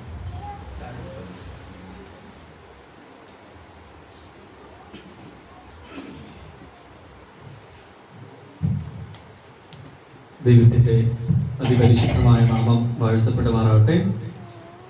2025 വർഷത്തെ നമ്മുടെ ഗുഡ് ലൈഫ് സെന്റർ പ്രാർത്ഥനാലയത്തിൻ്റെ 44ാം വാർഷിക കൺവെൻഷൻ്റെ ഈ 2ാം ദിവസത്തിൽ കർത്താവായ യേശു ക്രിസ്തു വലിയവനെന്ന സാക്ഷ്യമായി നിൽക്കുവാൻ എൻ്റെ സർവശക്തനായ ദൈവം എൻ്റെ ജീവിതത്തിൽ ഒരുക്കി തന്ന ഏറ്റവും വിലയേറിയ വിലപ്പെട്ട അവസരത്തെ ഓർത്ത് ഞാൻ ദൈവത്തെ സ്തുതിക്കുന്നു, സ്തോത്രം ചെയ്യുന്നു. അതിലേക്കായി ഇവിടെ ഒരു അവസരം ഒരുക്കി തന്ന സ്നേഹവും ബഹുമാനമുള്ള സാറിനോടുള്ള നന്ദി അറിയിച്ചുകൊള്ളട്ടെ. ഇവിടെ ആയിരിക്കുന്ന ഇന്നലത്തെ ദിവസം, ആദ്യത്തെ ഉദ്ഘാടന ദിവസം, അനുഗ്രഹിക്കപ്പെട്ട സന്ദേശം തന്ന് നമ്മുടെ കൺവെൻഷനെ ഏറ്റവും അനുഗ്രഹത്തോടെ തുടക്കം കുറിച്ച ദാസണ്ണൻ, അടുത്ത നാളത്തെ ദിവസത്തെ ശുശ്രൂഷയ്ക്കായി ഒരുങ്ങുന്ന ബിന്ദു ടീച്ചർ സജയ് കുടുംബം, അത് കഴിഞ്ഞുള്ള ദിവസത്തിലിരിക്കുന്ന ബൈജു സാറ് കുടുംബവും, സാറ് 5 ദിവസത്തെ കൺവെൻഷൻ എന്ന് പറയുമ്പോൾ ഈ പ്രാർത്ഥനാലയത്തിലുള്ള എല്ലാവർക്കും ഏതെങ്കിലുമൊക്കെ തരത്തിൽ ഈ കൺവെൻഷന്റെ ഭാഗമായി മാറുവാനുള്ള ഒരു അവസരം തന്നിട്ടുണ്ട്. അതിൽ പ്രകാരം പങ്കെടുക്കുവാൻ എത്തിയിരിക്കുന്ന എല്ലാവരെയും, അതോടൊപ്പം ഈ കൺവെൻഷന്റെ ഏറ്റവും അനുഗ്രഹത്തിനായി മനോഹരമായ ഗാനങ്ങൾ ആലപിക്കുന്ന പ്രതാപണ്ണനും കുടുംബവും, എല്ലാവർക്കും കർത്താവായ യേശു ക്രിസ്തുവിന്റെ ഏറ്റവും വിലയേറിയ നാമത്തിലുള്ള നന്ദിയും സ്നേഹവന്ദനവും അറിയിക്കട്ടെ. എൻ്റെ ജീവിതത്തിൽ ഏകദേശം 19ാമത്തെ വർഷമായി ഈ പ്രാർത്ഥനാലയത്തിലേക്ക് എത്തിച്ചേർന്നിട്ട് ഞാൻ എൻ്റെ ഒരു ആത്മീയ ഗുരുവായി സാറിൻ്റെ ഈ പ്രാർത്ഥനാലയത്തിലേക്ക് ഞാൻ വന്നതല്ല, എൻ്റെ കർത്താവ് എന്നെ ഇവിടെ കൊണ്ടുവന്നതാണെന്ന് ഇവിടെ വന്നപ്പോഴാണ് മനസ്സിലായത്. ഇന്നലെ ദാസനം പറഞ്ഞു, അങ്ങനെ എല്ലാവർക്കും ഇതുവഴി പോകുന്നവർക്ക് ഇറങ്ങി വരാൻ പറ്റില്ല. ദൈവം എവിടെയൊക്കെ ആയിരുന്ന നമ്മളെ പിടിച്ചുകൂട്ടി ഇവിടെ കൊണ്ടുവന്നതാണ് എന്നതാണ് സത്യം. അപ്പോൾ നമ്മുടെ ജീവിതത്തിൽ ഈ ആലയത്തിലേക്ക് വന്നപ്പോഴാണ് എൻ്റെ ജീവിതത്തിൽ യഥാർത്ഥ യേശു ആരാണെന്നും ദൈവത്തിൻ്റെ വലിയ രഹസ്യങ്ങൾ എന്താണെന്നും അത് കേൾക്കുക മാത്രമല്ല നമ്മുടെ ജീവിതത്തിൽ അനുഭവിച്ചറിയുവാനുള്ള അവസരവും സാറിൻ്റെ ഈ പരിശീലനത്തിലൂടെ അനുഭവിച്ചറിയുവാൻ അവസരം ലഭിച്ചു. കുഞ്ഞുനാൾ മുതലേ സാറ് ഞങ്ങളുടെ ഭവനത്തിൽ വന്ന് എല്ലാ മാസവും 1-2 ദിവസം വന്നാണ് ഞങ്ങളെ പഠിപ്പിക്കുന്നത്. അപ്പോൾ അതിൻ്റെ അനുഗ്രഹം നമ്മുടെ ജീവിതത്തിൽ ഒരിക്കലും വചനം വ്യർത്ഥമാകില്ല എന്ന് ദൈവം എൻ്റെ ജീവിതത്തിലും മനസ്സിലാക്കി തന്നു. ഞാൻ ഇന്നത്തെ ഈ 2ാം ദിവസത്തെ ശുശ്രൂഷയിലേക്ക് എന്താണ് ഞാൻ ദൈവനാമ മഹത്വത്തിനായി ഇന്ന് ചിന്തിക്കേണ്ടതെന്ന് ഏകദേശം 1 മാസത്തിന് മുൻപ് തന്നെ സാർ നമ്മുടെ കയ്യിൽ നോട്ടീസ് തന്നു. ഈ നോട്ടീസ് എടുത്തു വെച്ച് ദൈവമേ ഞാൻ എന്താണ് പറയേണ്ടതെന്ന് ആലോചിച്ചു കൊണ്ടിരിക്കുമ്പോൾ ദൈവം ഈ നോട്ടീസിലെ ഒരു ചിന്തയിൽ എൻ്റെ ശ്രദ്ധയെ പിടിച്ചു നിർത്തി.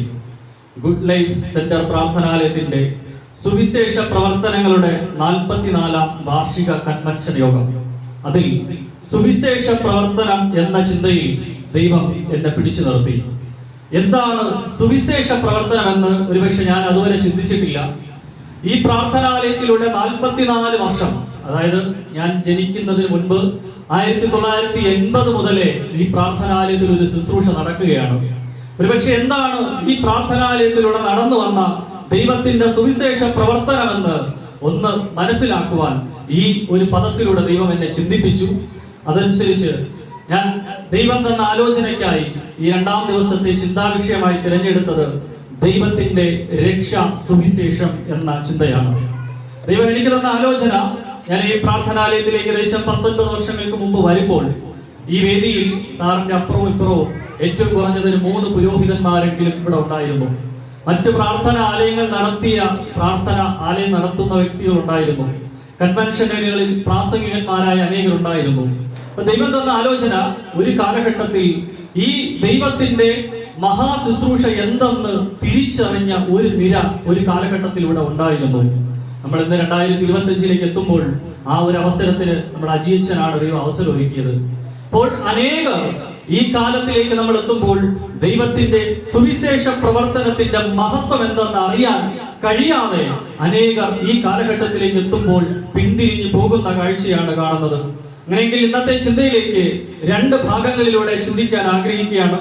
ഒന്നാമത്തെ ഭാഗം ദൈവത്തിന്റെ സുവിശേഷ പ്രവർത്തനത്തിന്റെ മഹത്വം എന്താണെന്ന് ഒന്നാമത്തെ ഭാഗത്തിലൂടെ ചിന്തിക്കുവാനും, 2ാമത്തെ ഭാഗത്തിലൂടെ ഈ ദൈവത്തിന്റെ രക്ഷാ സുവിശേഷം അതിന്റെ ഉള്ളിൽ മറഞ്ഞിരിക്കുന്ന ആ ദൈവിക മർമ്മം എന്താണെന്ന് 2ാമത്തെ ഭാഗത്തും ചിന്തിച്ച് ഈ ഭാഗം അവസാനിപ്പിക്കാൻ ആഗ്രഹിക്കുകയാണ്. ആദ്യമേ പറയട്ടെ, ഞാൻ പറയാനുള്ള എല്ലാ സംഗ്രഹവും സാർ ഇപ്പൊ പറഞ്ഞു കഴിഞ്ഞു. ഞാൻ എടുത്ത എല്ലാ വാക്യങ്ങളും തന്നെയാണ് സാറും എടുത്തതെന്നത്. ദൈവം അത്രത്തോളം ആ വിഷയം ദൈവം ശ്രദ്ധയോടെ കാണുന്നു എന്ന് ഞാൻ മനസ്സിലാക്കുകയാണ്. അപ്പോൾ ആദ്യം സുവിശേഷ പ്രവർത്തനം എന്താണ് എന്ന് നമ്മൾ പരിശോധിക്കുമ്പോൾ ആദ്യം അറിയണം, ഇത് ഭൂമിയിലെ ആരുടെയും ശുശ്രൂഷയല്ല. ഇത് സ്വർഗത്തിലെ എൻ്റെ ദൈവം ആരംഭിച്ച ശുശ്രൂഷയാണ്. ദൈവത്തിന്റെ ശുശ്രൂഷയുടെ പേരാണ് സുവിശേഷ പ്രവർത്തനം. ഇത് തുടങ്ങിയതും തുടക്കമിട്ടതും സർവശക്തനായ ദൈവമാണ്. നമുക്കറിയാം, സാറ് പറഞ്ഞതുപോലെ തന്നെ ഈ ശുശ്രൂഷ ദൈവം സൗജന്യമായി ഈ ഭൂമിയിലേക്ക് ദൈവം തുടങ്ങിയ ദൈവത്തിന്റെ ശുശ്രൂഷയുടെ പേരാണ് സുവിശേഷ പ്രവർത്തനം. പക്ഷെ എന്തുകൊണ്ട് ഈ കാലഘട്ടത്തിൽ ദൈവം തുടങ്ങി വെച്ച ഈ ശുശ്രൂഷ, ഈ സുവിശേഷം അനേകം അറിയാതെ പോകുന്നു? ഇന്ന് സുവിശേഷ വേല എന്ന് പറയുമ്പോൾ പലപ്പോഴും പരിഹാസമായും പുച്ഛത്തോടെയും കാണുന്നത് എന്തുകൊണ്ട് എന്നൊരു ചോദ്യം അവിടെ ബാക്കിയാവുകയാണ്. അവിടെയാണ് ഈ ലോകത്തിന്റെ പ്രഭുവായ ദുഷ്ടനായ സാത്താൻ ഈ ദൈവത്തിന്റെ മഹത്തായ ശുശ്രൂഷ അധികമാരും അറിയാതിരിക്കുവാൻ അവൻ വലിയൊരു തന്ത്രം ചെയ്തു. അവനും മറ്റൊരു കപട ശുശ്രൂഷ അവനും ആരംഭിച്ചു. ഈ യാഥാർത്ഥ്യം തിരിച്ചറിഞ്ഞ പൗലോസ് അപ്പോസ്തലൻ വിളിച്ചു പറഞ്ഞു, ഗലാത്യർ 1:6, ക്രിസ്തുവിന്റെ കൃപയാൽ നിങ്ങളെ വിളിച്ചവനെ വിട്ട് നിങ്ങൾ ഇത്ര വേഗത്തിൽ വേറൊരു സുവിശേഷത്തിലേക്ക് മറിയുന്നത് കൊണ്ട് ഞാൻ ആശ്ചര്യപ്പെടുന്നു. അപ്പോൾ വേറൊരു സുവിശേഷവും ഉണ്ട്. നമ്മൾ അറിയണം, ദൈവത്തിന്റെ ഈ മഹാസുവിശേഷം എന്ത് എന്ന് അറിയാതിരിക്കുവാൻ ഈ ലോകത്തിന്റെ പ്രഭുവായ സാത്താൻ മറ്റൊരു സുവിശേഷവും ആരംഭിച്ചിട്ടുണ്ട്. അത് വേറൊരു സുവിശേഷം, അല്ലെങ്കിൽ കപട സുവിശേഷം എന്ന് വേദപുസ്തകം നമ്മളെ ഓർമ്മിപ്പിക്കുന്നു. നിർഭാഗ്യവശാൽ നമ്മൾ ഇന്ന് ലോകത്തിലേക്ക് നോക്കുമ്പോൾ ഏകദേശം 90% സുവിശേഷ പ്രവർത്തനവും ഈ കപട സുവിശേഷത്തിന്റെ വലയിലാണ് എന്ന് ഒരുപക്ഷെ അവരറിയാതെ തന്നെ അതിന്റെ വലയിലാണെന്ന് നാം അറിയണം. എന്താണ് ഈ കപട സുവിശേഷം എന്ന് നമ്മൾ അറിയണം. ഈ ദൈവത്തിന്റെ സുവിശേഷം മറയ്ക്കുവാൻ, അത് ശോഭിക്കാതിരിക്കുവാൻ സാത്താൻ തുടങ്ങി വെച്ച അവന്റെ തന്ത്രപരമായ അവന്റെ ഒരു ശുശ്രൂഷയാണ് ഈ കപട സുവിശേഷം, അല്ലെങ്കിൽ വേറൊരു സുവിശേഷം. അതിൽ ദൈവത്തിന്റെ ശബ്ദം കേൾക്കാതിരിക്കുവാൻ മനുഷ്യൻ എപ്പോഴും അവന് പ്രസാദമുള്ള ഇഷ്ടമുള്ള വാക്കുകൾ കേൾക്കാനാണ് മനുഷ്യൻ ഇഷ്ടം. അത് മനസ്സിലാക്കി അവൻ അതിൻ്റെ അകത്ത് ആവശ്യമുള്ള എല്ലാ കാര്യങ്ങളും ചേർത്തിട്ടുള്ള ഒരു തന്ത്രപരമായ സുവിശേഷമാണ് കപട സുവിശേഷം. അവൻ എന്തൊക്കെയാണ് അതിൻ്റെ അകത്ത് ചേർത്തിട്ടുള്ളത്? കർണരസമായ കെട്ടുകഥകൾ അവൻ അതിൻ്റെ അകത്ത് ചേർത്തിട്ടുണ്ട്. ഇതാരും തിരിച്ചറിഞ്ഞു? പൗലോസ് അപ്പോസ്തലൻ തിരിച്ചറിഞ്ഞ് ഓരോ ലേഖനത്തിലൂടെ വിളിച്ചു പറയുന്നു, ഇത് കേൾക്കുമ്പോൾ തിരിച്ചറിയണം, ഇത് കപട സുവിശേഷമാണ്. അതിൻ്റെ അകത്ത് എന്തുണ്ട്? കർണരസമായ കെട്ടുകഥകളുണ്ട്. മൗഢ്യ തർക്കവും വംശാവലിയും തത്വജ്ഞാനവും വശീകരണ വാക്കുമുണ്ടെങ്കിൽ അത് കപട സുവിശേഷമാണ്. അങ്ങ് ഇറ്റലിയിലോ ഗ്രീക്കിലെയോ മൂലഭാഷയിലോ ഒക്കെ പറയുന്നുവെങ്കിൽ അത് കപട സുവിശേഷത്തിന്റെ ഭാഗമെന്ന് അറിയണം. പിന്നെ ജനങ്ങളെ സുഖിപ്പിക്കുവാൻ പൊട്ടച്ചൽ, കളിവാക്ക്, ചേർച്ചയില്ലാത്ത കോമഡി ഷോയും അവൻ ചേർത്തിട്ടുണ്ട്. മനുഷ്യനെ ഇഷ്ടപ്പെടാൻ മുഖസ്തുതിയും മനുഷ്യനെ പ്രസാദിക്കുന്ന അവന്റെ വർണ്ണന വാക്കുകളും നിറച്ചിട്ടുണ്ട്. അതാണ് കപട സുവിശേഷം എന്ന് പറയുന്നത്. അതോടൊപ്പം ഇന്ന് സാറ് പറഞ്ഞതുപോലെ ജനങ്ങളെ ഒന്ന് ത്രസിപ്പിക്കുവാൻ 2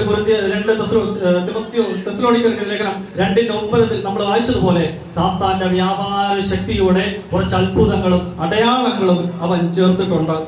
അതിനോടൊപ്പം നമ്മൾ യിരെമ്യാ പ്രവാചകന്റെ പുസ്തകത്തിൽ സാറന്ന് വായിച്ച അതേ ചിന്തയിൽ തന്നെ ഈ ശുശ്രൂഷയിൽ യിരെമ്യാ പ്രവാചകന്റെ പുസ്തകം 14:14 അവൻ മറ്റൊരു കാര്യം കൂടെ ചേർത്തിട്ടുണ്ട്. പ്രവാചകന്മാർ എന്റെ നാമത്തിൽ ഭോഷ്ക് പ്രവചിക്കുന്നു, ഞാൻ അവരെ അയച്ചിട്ടില്ല, അവരോട് കൽപ്പിച്ചിട്ടില്ല, അവരോട് സംസാരിച്ചിട്ടില്ല, അവർ വ്യാജ ദർശനവും പ്രശ്നവാക്കും ഇല്ലാത്ത കാര്യവും സ്വന്തം ഹൃദയത്തിലെ വഞ്ചനയും നിങ്ങളോട് പറയുന്നു.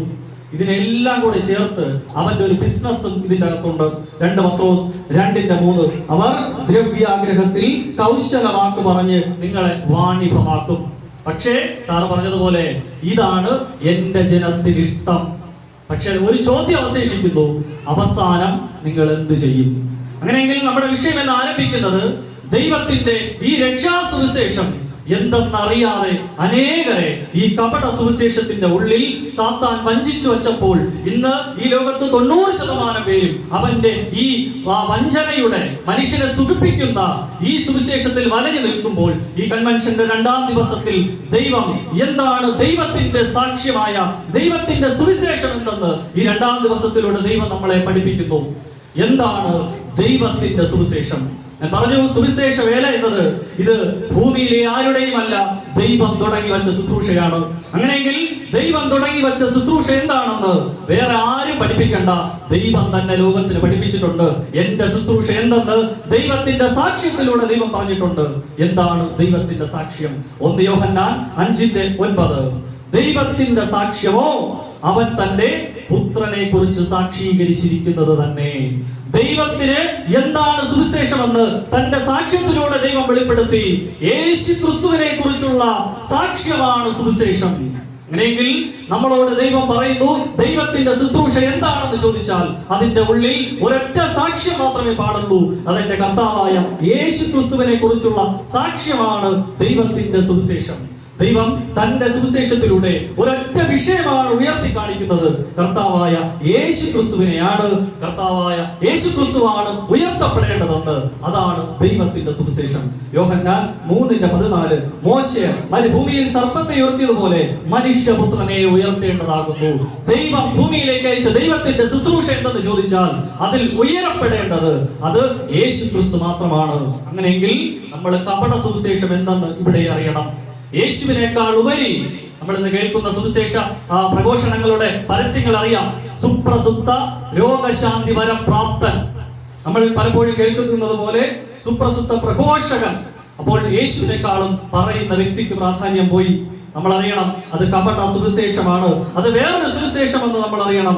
യേശുവിനേക്കാൾ ഉപരി യേശുവിന്റെ അമ്മ മറിയയോ ഏതെങ്കിലും പുണ്യവാന്മാരെയോ സ്നാനം പോലെയുള്ള ആചാരങ്ങളെയോ ഏതെങ്കിലും തീർത്ഥാടന കേന്ദ്രങ്ങളെയോ ആരെയാണ് യേശുവിനേക്കാൾ ഉപരി മറ്റാരെ ഉയർത്തിയാലും നമ്മൾ തിരിച്ചറിയണം അത് വേറൊരു സുവിശേഷമാണ് എന്ന് നാം തിരിച്ചറിയണം. അപ്പൊ നമ്മൾ ഇന്നത്തെ ചിന്തയിലൂടെ നമ്മൾ ചിന്തിക്കുന്നത് ദൈവത്തിന്റെ സുവിശേഷം എന്താണെന്നാണ് ചിന്തിക്കുന്നത്. ഒന്നാമത്തെ പടിയിലൂടെ ദൈവം ഓർമ്മിപ്പിച്ചു, അതിൽ ഒരൊറ്റ വിഷയം മാത്രമേ ഉണ്ടാകാൻ പാടുള്ളൂ. അത് കർത്താവായ യേശു ക്രിസ്തു എന്ന വിഷയം മാത്രമാണ് ഉയരപ്പെടേണ്ടത്. രണ്ടാമത്തെ പോയിന്റിലേക്ക് കിടക്കുകയാണ്. ഈ ദൈവം തന്റെ സുവിശേഷ വേല എന്ന ശുശ്രൂഷ ഈ ഭൂമിയിലേക്ക് അയച്ചതിന്റെ പിന്നിൽ ദൈവത്തിന് ഒരേ ഒരു ലക്ഷ്യം മാത്രമേ ഉള്ളൂ. ഈ സുവിശേഷ വേല എന്ന ദൈവത്തിന്റെ ശുശ്രൂഷ ഭൂമിയിലേക്ക് അയച്ചതിന്റെ പിന്നിൽ ദൈവത്തിന് ഒരൊറ്റ ലക്ഷ്യം മാത്രമേ ഉള്ളൂ. എഫേസ്യർക്കെഴുതിയ ലേഖനം 1:3 യേശുവിൽ നിങ്ങൾക്കും നിങ്ങളുടെ രക്ഷയെ കുറിച്ചുള്ള സുവിശേഷം. സാറെന്ന് പറഞ്ഞ അതേ ചിന്തയിലേക്ക് തന്നെയാണ്. എന്തിനാണ് സുവിശേഷം തന്നത്? ഒരൊറ്റ ലക്ഷ്യം മാത്രം, സുവിശേഷം പറഞ്ഞ് ഒരു വ്യക്തിയെ രക്ഷപ്പെടുത്താൻ വേണ്ടിയാണ് ഈ സുവിശേഷ വേലയെ ദൈവം ഭൂമിയിലേക്ക് അയച്ചത്. തീയിലേക്ക് പോകേണ്ട അനേകരെ, നരകത്തിലേക്ക് പോകേണ്ട അനേകരെ ഈ ദൈവത്തിന്റെ രക്ഷാസുവിശേഷം പറഞ്ഞ് നിത്യതയിലേക്ക് കൈപിടിച്ചുയർത്താനാണ് ദൈവം ഈ സുവിശേഷ വേലയെ ഈ ഭൂമിയിലേക്ക് അയച്ചത്.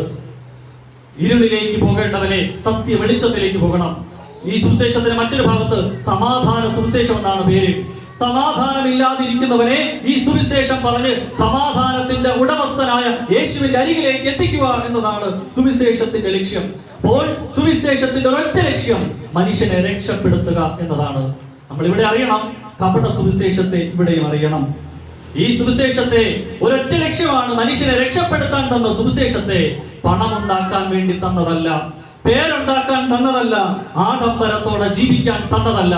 ഇത് മനുഷ്യനെ രക്ഷപ്പെടുത്തുവാൻ, ഒരു മനുഷ്യന്റെ ജീവനാണ് ഈ ലോകത്തിലെ ഏറ്റവും വലിയ വില. ആ ലോകം മുഴുവനും വിറ്റ് കിട്ടുന്നതിനേക്കാൾ വലിയ വിലയുണ്ട് ഒരു മനുഷ്യന്റെ ജീവനെ. ആ ജീവനെ രക്ഷപ്പെടുത്തുവാൻ ദൈവം സ്വർഗത്തിൽ നിന്ന് സൗജന്യമായി നൽകിയ ദൈവത്തിന്റെ നിധിയാണ് സുവിശേഷം. അങ്ങനെയെങ്കിൽ നമ്മൾ മൂന്നാമത്തെ പടിയിലേക്ക് പോകുമ്പോൾ ഈ ദൈവത്തിന്റെ വലിയ സുവിശേഷത്തെ നമ്മൾ അറിഞ്ഞു. 90% പേരും ഈ കാലഘട്ടത്തിൽ ദൈവത്തിന്റെ സുവിശേഷം അറിയാതിരിക്കുമ്പോൾ ഈ ദൈവത്തിന്റെ സുവിശേഷം എന്താണെന്ന് ലോകത്തിലേക്ക് വെളിപ്പെടുത്തുവാൻ ദൈവം അനേകരെ ഉൾപ്പെടുത്തി. അതിൽ ദൂതന്മാരെ ദൈവം ഉൾപ്പെടുത്തി, പ്രവാചകന്മാരെ ഉൾപ്പെടുത്തി, പുരോഹിതന്മാരെ ഉൾപ്പെടുത്തി. കർത്താവായ യേശു ക്രിസ്തു തന്നെ നേരിട്ട് വന്ന് ഞാൻ തന്നെ വഴിയും സത്യവും ജീവനുമെന്ന് യേശു ക്രിസ്തു ഈ സുവിശേഷത്തെ ഏറ്റുപറഞ്ഞു. എബ്രായർക്ക് ലേഖനം 1:1 ദൈവം പണ്ട് ഭാഗമായി വിവിധമായിട്ടും പ്രവാചകൻ മുഖാന്തരം പിതാക്കന്മാരോടും അരുളി ചെയ്തിട്ട് ഈ അന്ത്യകാലത്ത് പുത്രൻ മുഖാന്തരം നമ്മളോട് അരുളി ചെയ്യുന്നു. യേശു ക്രിസ്തു സുവിശേഷത്തിന്റെ ഭാഗമായി ഈ കർത്താവിന്റെ കൂടെ നടന്ന് കർത്താവ് കാണിച്ചു കൊടുത്തത് കണ്ട അതേ സുവിശേഷം എന്തെന്ന് മനസ്സിലായ ശിഷ്യന്മാര് ഈ ദൈവത്തിന്റെ സുവിശേഷത്തെ ലോകത്തോട് വിളിച്ചു പറഞ്ഞു, ഇതാണ് യഥാർത്ഥ സുവിശേഷം. അത് കഴിഞ്ഞ് പൗലോസ് അപ്പോസ്തലനും തിമോത്തിയോസും ശീലാസും പോലെയുള്ളവരിലൂടെ വീണ്ടും സുവിശേഷം മുന്നോട്ട് പോയി. അങ്ങനെയെങ്കിൽ 1980 എത്തുമ്പോൾ ദൈവത്തിന്റെ ഈ സത്യസുവിശേഷം ദൈവം ഈ ഗുഡ് ലൈഫ് സെന്റർ പ്രാർത്ഥനാലയത്തിലേക്ക് നൽകിയിരിക്കുകയാണ്. ഏകദേശം 44 വർഷമായി ദൈവത്തിന്റെ സത്യസുവിശേഷം ലോകത്തിലേക്ക് വിളിച്ചു പറയുവാൻ, ഈ ദേശത്ത് പ്രഘോഷിക്കപ്പെടുവാൻ ദൈവം ഈ പ്രാർത്ഥനാലയത്തിന് നൽകിയിരിക്കുകയാണ്. ഏകദേശം 45-ാമത്തെ വർഷത്തിലേക്ക് നമ്മൾ കടക്കുകയാണ്. അനേകം ഈ സുവിശേഷ വേലയുടെ ഭാഗമാക്കുവാൻ സാറിലൂടെ ദൈവം അവസരം തന്നു. നമ്മൾ എവിടെയൊക്കെ കിടന്ന് നശിക്കേണ്ടവരായിരുന്നു. ഈ വലിയ ദൈവത്തിന്റെ സുവിശേഷ വേല ചെയ്യുവാൻ ദൂതന്മാർക്ക് കൊടുത്ത ഭാഗ്യം, പ്രവാചകന്മാർക്ക് കൊടുത്ത ഭാഗ്യത്തിലേക്ക് സാറ് നമ്മളെ വിളിച്ചാക്കിയിരിക്കുകയാണ്. സാർ ഇവിടെ സാക്ഷ്യം പറയാൻ നിർത്തുമ്പോൾ നമ്മൾ അറിയണം, ദൈവത്തിന്റെ സുവിശേഷത്തിന്റെ ഭാഗമാക്കുവാനാണ് സാറ് നമ്മളെ ഉൾപ്പെടുത്തുന്നത് എന്ന്. അത്രയും വലിയൊരു ശുശ്രൂഷയുടെ ഭാഗമാക്കിയാണ് സാറിലൂടെ ദൈവം നമ്മളെ ഈ വലിയ ശുശ്രൂഷയിലേക്ക് നിർത്തുന്നതെന്ന് നാം അറിയണം. അങ്ങനെയെങ്കിൽ ഈ 2024-25 എത്തുമ്പോൾ ദൈവത്തിന്റെ ആ സുവിശേഷം ഇന്ന് ഈ കാലഘട്ടത്തിൽ വെറും 10% പേർക്ക് മാത്രം അറിവുള്ള ആ സുവിശേഷത്തിലേക്ക് ദൈവം ഇന്ന് നമ്മളെ കൊണ്ടെത്തിച്ചിരിക്കുകയാണ്. ഇനിയാണ് നമ്മൾ അറിയണം, ഈ സുവിശേഷം നമ്മുടെ കൈകളിൽ തന്നിട്ട് കർത്താവ് മാറി നിന്ന് ഒരു കാര്യം അന്വേഷിക്കുന്നു. 1 കൊരിന്ത്യർ 4:2 ഗ്രഹവിചാരകന്മാരിൽ അന്വേഷിക്കുന്നതോ അവർ വിശ്വസ്തരായിരിക്കണം എന്നതാണ്. ഈ 90% പേർക്കും കിട്ടാത്ത ഭാഗ്യം ഈ 10% വരുന്ന നമുക്ക് ദൈവം തന്നിട്ട് കർത്താവ് ആഗ്രഹിക്കുന്ന ഒരൊറ്റ കാര്യമാണ്. അനേകർക്ക് ലഭിക്കാത്ത ഈ നിധി ഞാൻ നിനക്ക് തന്നിട്ട് ഒരൊറ്റ കാര്യം കർത്താവ് ആഗ്രഹിക്കുന്നു, വിശ്വസ്തയോടെ ചെയ്യണം. ആരെ പോലെ? മോശ ചെയ്തതുപോലെ. സംഖ്യാപുസ്തകം 12:7 എന്റെ ദാസനായ മോശയോ അങ്ങനെയല്ല, അവൻ എന്റെ ഗൃഹത്തിലൊക്കെയും വിശ്വസ്തൻ ആകുന്നു. അപ്പൊ നമ്മെയും ഈ ദൈവം തന്ന ശുശ്രൂഷ വിശ്വസ്തയോടെ ചെയ്യുവാൻ കർത്താവ് നമുക്ക് അവസരം തന്നു. അതിനോടൊപ്പം ഒരു കാര്യം കൂടി കൂട്ടിച്ചേർക്കുന്നു, ഈ ദൈവം തന്ന സുവിശേഷം നീ ഉദാസീനതയോടെ ചെയ്താൽ അത് ശാപമാണ്. യിരെമ്യാ പ്രവാചകന്റെ പുസ്തകം 48:10 യഹോവയുടെ പ്രവൃത്തി ഉദാസീനതയോടെ ചെയ്യുന്നവൻ ശപിക്കപ്പെട്ടവൻ. എന്താണ് യഹോവയുടെ പ്രവൃത്തി എന്ന് മനസ്സിലായി. ദൈവം എന്തിനാണ് സുവിശേഷം തന്നത്? യേശുവിനെ ഉയർത്തുക, ഈ സുവിശേഷം പറഞ്ഞ് ഒരാളെ രക്ഷിക്കുക, തീയിലേക്ക് പോകുന്ന ഒരാളെ രക്ഷിക്കുക. ഇത് മാത്രമാണ് സുവിശേഷത്തിന്റെ ലക്ഷ്യം. ഇത് ഉദാസീനതയോടെ പ്രവർത്തിക്കുക എന്ന് പറയുമ്പോൾ ഈ സുവിശേഷം പറഞ്ഞ് ഒരാളെ രക്ഷിക്കുന്നതിന് പകരം പണമുണ്ടാക്കാൻ പോയാൽ ഉദാസീനതയുള്ള പ്രവൃത്തി. ഈ സുവിശേഷം പറഞ്ഞ് സംഘടനകൾ ഉണ്ടാക്കാൻ പോയാൽ ഉദാസീനതയുള്ള ശുശ്രൂഷ. ഈ ദൈവം ഒരാളെ ജീവനെ രക്ഷിക്കാൻ തന്ന സുവിശേഷം വെച്ച് ബിരിയാണി ചലഞ്ച് നടത്തിയാൽ ഉദാസീനതയുള്ള ശുശ്രൂഷ.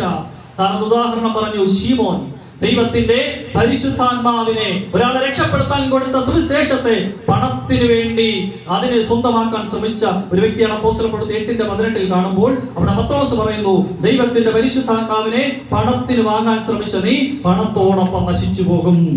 ഒരു വ്യക്തിയും കൂടെ കാണാം. എലീശ പ്രവാചകന്റെ ശിഷ്യനായ ഗേഹസി 2 രാജാക്കന്മാർ 5:26 അവിടെ നയമാനന്ദ ഒരു വ്യക്തി കുഷ്ഠരോഗം പിടിച്ച് അയാള് മരണത്തിൽ നിന്ന് അയാളെ ജീവനിലേക്ക് രക്ഷപ്പെടുത്തുന്ന ഒരു അനുഗ്രഹിക്കപ്പെട്ട ശുശ്രൂഷ നടക്കുന്ന സമയം ഗേഹസി എവിടെ പോയി? 2 രാജാക്കന്മാർ 5:26 ദ്രവ്യം സമ്പാദിപ്പാനും വസ്ത്രം, ഒലിവത്തോട്ടം, മുന്തിരിത്തോട്ടം, ആടുമാടുകൾ, ദാസീദാസന്മാർ എന്നിവ മേടിപ്പാനും ഇതാകുന്നുവോ സമയം. ഒരാളുടെ ജീവൻ രക്ഷപ്പെടുത്താൻ ദൈവം തന്ന സുവിശേഷം വെച്ച് കളിക്കാനല്ല. ഒരാളെ രക്ഷപ്പെടുത്താൻ നിൽക്കുമ്പോൾ പണമുണ്ടാക്കാനും സമ്പത്തുണ്ടാക്കാനുമുള്ള സമയമല്ല. അവന് ഈ ഉദാസീനോടെ ചെയ്യുമ്പോൾ ശാപമെന്ന് പറയുമ്പോൾ അതെന്താണെന്ന് വ്യക്തമായി കാണിച്ചു തന്നത് ഈ ഗേഹസിയിലാണ്. 5:27 ആകയാൽ നയമാന്റെ കുഷ്ഠം നിനക്കും നിന്റെ സന്തതിക്കും എന്നേക്കും പിടിച്ചിരിക്കും. നീ പണം വാങ്ങിയെങ്കിൽ അവൻ നരകത്തിൽ പോകേണ്ട അവന്റെ ശിക്ഷ അത് നിന്റെ കയ്യിൽ ഇരിക്കും. ഉദാസീനതയോടെ ദൈവത്തിന്റെ വേല ചെയ്യുമ്പോൾ അത് ശപിക്കപ്പെട്ടവനെന്ന് പറയുന്നു. അങ്ങനെയെങ്കിൽ നമ്മൾ ദൈവത്തിന്റെ വേല ഉദാസീനതയോടെ ചെയ്തവരെ കണ്ടു. ഈ ദൈവത്തിന്റെ വേല മാതൃകയോടെ ചെയ്ത വ്യക്തിയാണ് പൗലോസ് അപ്പോസ്തലൻ. അതും സാറെന്ന് പറഞ്ഞു. അപ്പോസ്തലൻ പ്രവൃത്തി 20:30 പൗലോസ് അപ്പോസ്തലൻ എങ്ങനെയാണ് ശുശ്രൂഷ ചെയ്തത്? ആരുടെയും വെള്ളിയോ പൊന്നോ വസ്ത്രമോ ഞാൻ മോഹിച്ചിട്ടില്ല, എന്റെ മുട്ടിനും എന്നോട് കൂടെയുള്ളവർക്കും വേണ്ടി ഞാൻ ഈ കൈകളാൽ അധ്വാനിച്ചു എന്ന് നിങ്ങൾക്ക് തന്നെ അറിയുന്നല്ലോ. ഞാൻ സുവിശേഷം പറഞ്ഞല്ല പണം ഉണ്ടാക്കിയത്, അധ്വാനിച്ച് സമ്പത്തുണ്ടാക്കി. എന്നിട്ട് അദ്ദേഹം പറഞ്ഞ സുവിശേഷം എന്താണ്? 2 തിമോത്തിയോസ് 2:8 ദാവീദിന്റെ സന്തതിയായി ജനിച്ചു മരിച്ചിട്ട് ഉയർത്തെഴുന്നേറ്റിരിക്കുന്ന യേശു ക്രിസ്തുവിനെ ഓർത്തുകൊള്ളുക, അതാകുന്നു എന്റെ സുവിശേഷം. ആരെയാണ് പൗലോസ് അപ്പോസ്തലൻ ഉയർത്തിയത്? കർത്താവായ യേശു ക്രിസ്തുവിനെയാണ് ഉയർത്തിയത്. നമ്മൾ ഇനി അറിയണം, ഈ ദൈവം തന്ന സുവിശേഷ വേല വിശ്വസ്തയോടെ ഒരു വ്യക്തി ചെയ്യുമ്പോൾ അതിന്റെ പിന്നിൽ ദൈവം ഒരു അത്ഭുതം പ്രവർത്തിക്കുന്നു എന്ന് അറിയണം. ദൈവം തന്ന സുവിശേഷത്തെ ഒരാളെ രക്ഷപ്പെടുത്തുക എന്ന ഉദ്ദേശത്തോടു കൂടി വിശ്വസ്തയോടെ ചെയ്യുമ്പോൾ ദൈവം പറയുന്നു, ആ ശുശ്രൂഷയുടെ നടുവിൽ പരിശുദ്ധാത്മാവെന്ന സാക്ഷിയെ അയച്ച് ദൈവം ആ ശുശ്രൂഷയെ അനുഗ്രഹിക്കുന്നു. എബ്രായർ 2:2 ദൈവം അടയാളങ്ങളാലും അത്ഭുതങ്ങളാലും വിവിധ വീര്യപ്രവൃത്തികളാലും തന്റെ ഇഷ്ടപ്രകാരം പരിശുദ്ധാത്മാവിനെ നൽകിക്കൊണ്ട് സാക്ഷി നിൽക്കും. ദൈവത്തിന്റെ സുവിശേഷം ഒരാൾ വിശ്വസ്തയോടെ ചെയ്യുമ്പോൾ, അതിന്റെ മത്തായിയുടെ സുവിശേഷം 18:20 2-3 പേർ എന്റെ നാമത്തിൽ കൂടി വരുന്നിടത്തൊക്കെ ഞാൻ അവരുടെ നടുവിലുണ്ട്. എന്താണ് വിശ്വസ്തയോടെയുള്ള ശുശ്രൂഷ? ഈ സുവിശേഷം പറയുവാൻ സാറ് നമ്മുടെ ദേശത്തിലേക്ക് വന്നു. സാറ് വിശ്വസ്തയോടെ ശുശ്രൂഷ ചെയ്തു. എന്താണ് സാറിന്റെ ലക്ഷ്യം? ഈ സുവിശേഷം പറഞ്ഞ് ഒരാളെ രക്ഷപ്പെടുത്തണം. നമ്മൾ ഇന്നലെ ദാസണ്ണന്റെ സാക്ഷി കേട്ടു. ദാസണ്ണന്റെ അവസ്ഥ മരണകരമായ അവസ്ഥയിൽ കിടക്കുകയാണ്. സാറ് സുവിശേഷവുമായി ദാസണ്ണന്റെ അരികിലേക്ക് പോവുകയാണ്. എന്താണ് സാറിന്റെ ലക്ഷ്യം? സുവിശേഷം പറഞ്ഞ് ദാസണ്ണനെ രക്ഷിക്കണം. ദാസണ്ണന്റെ ലക്ഷ്യം എന്താണ്? ഈ പ്രവാചകൻ സുവിശേഷവുമായി വന്നു, എനിക്ക് രക്ഷപ്പെടണം. അപ്പോൾ 2-3 പേർ ഏക മനസ്സായി. അവിടുത്തെ സുവിശേഷം ദൈവസന്നിധിയിൽ പ്രസാദമായി. ദൈവം എന്ത് ചെയ്തു? ദൈവം ആ ശുശ്രൂഷയുടെ നടുവിൽ ദൈവം തന്റെ പരിശുദ്ധാത്മാവിനെ അയച്ചു. പരിശുദ്ധാത്മാവ് വന്നപ്പോൾ എന്ത് ചെയ്തു? അവിടെ എന്താണോ നടക്കേണ്ടത്, അത്ഭുതമാണോ അടയാളമാണോ, അതവിടെ നടന്നു. ദാസണ്ണനോട് അത്ഭുതം നടന്നു, രോഗം മാറി, കുഞ്ഞുങ്ങളെ നൽകി, ജോലി കൊടുത്തു. അടുത്ത പരിശുദ്ധാത്മാവിന് ചെയ്തത് എന്താണ്? എഫേസ്യർക്കെതിരെ ലേഖനം 1:14 തന്റെ സ്വന്തം ജനത്തിന്റെ വീണ്ടെടുപ്പിന് വേണ്ടി തന്റെ മഹത്വത്തിന്റെ പുകഴ്ചയ്ക്കായിട്ട് നമ്മുടെ അവകാശത്തിന്റെ അച്ചാരമായ വാഗ്ദത്തത്തിൽ പരിശുദ്ധാത്മാവിനാൽ മുദ്രയിട്ടു. ദൈവത്തിന്റെ സുവിശേഷ വേല വിശ്വസ്തയോടെ ചെയ്യുമ്പോൾ പരിശുദ്ധാത്മാവിനോട് അയച്ചിരിക്കുന്നത് അവിടെ പ്രവർത്തിക്കേണ്ടത് പ്രവർത്തിക്കും. എന്നിട്ട് അവിടെ ആ ശുശ്രൂഷ വിശ്വസ്തയോടെ ചെയ്തവരെ മുദ്രയിട്ട് മാറ്റിവിട്ടു. അതാണ് ദാസൻ പറഞ്ഞത്. ഇന്നലത്തെ സാക്ഷ്യം, ദൈവം മുദ്രയിട്ട് ആ അവസ്ഥയിൽ നിന്ന് എങ്ങോട്ട് കൊണ്ടുവന്നു? കർത്താവിന് വേണ്ടി വേല ചെയ്യുവാൻ മുദ്രയിട്ട് മാറ്റി നിർത്തി. രക്ഷിക്കപ്പെടുന്നവരെ ദിനം പ്രതി മുദ്രയിട്ട് സഭയിലേക്ക് മാറ്റുന്നത് പോലെ ഈ പ്രാർത്ഥനാലയത്തിലേക്ക് ദാസണ്ണനെ മാറ്റി.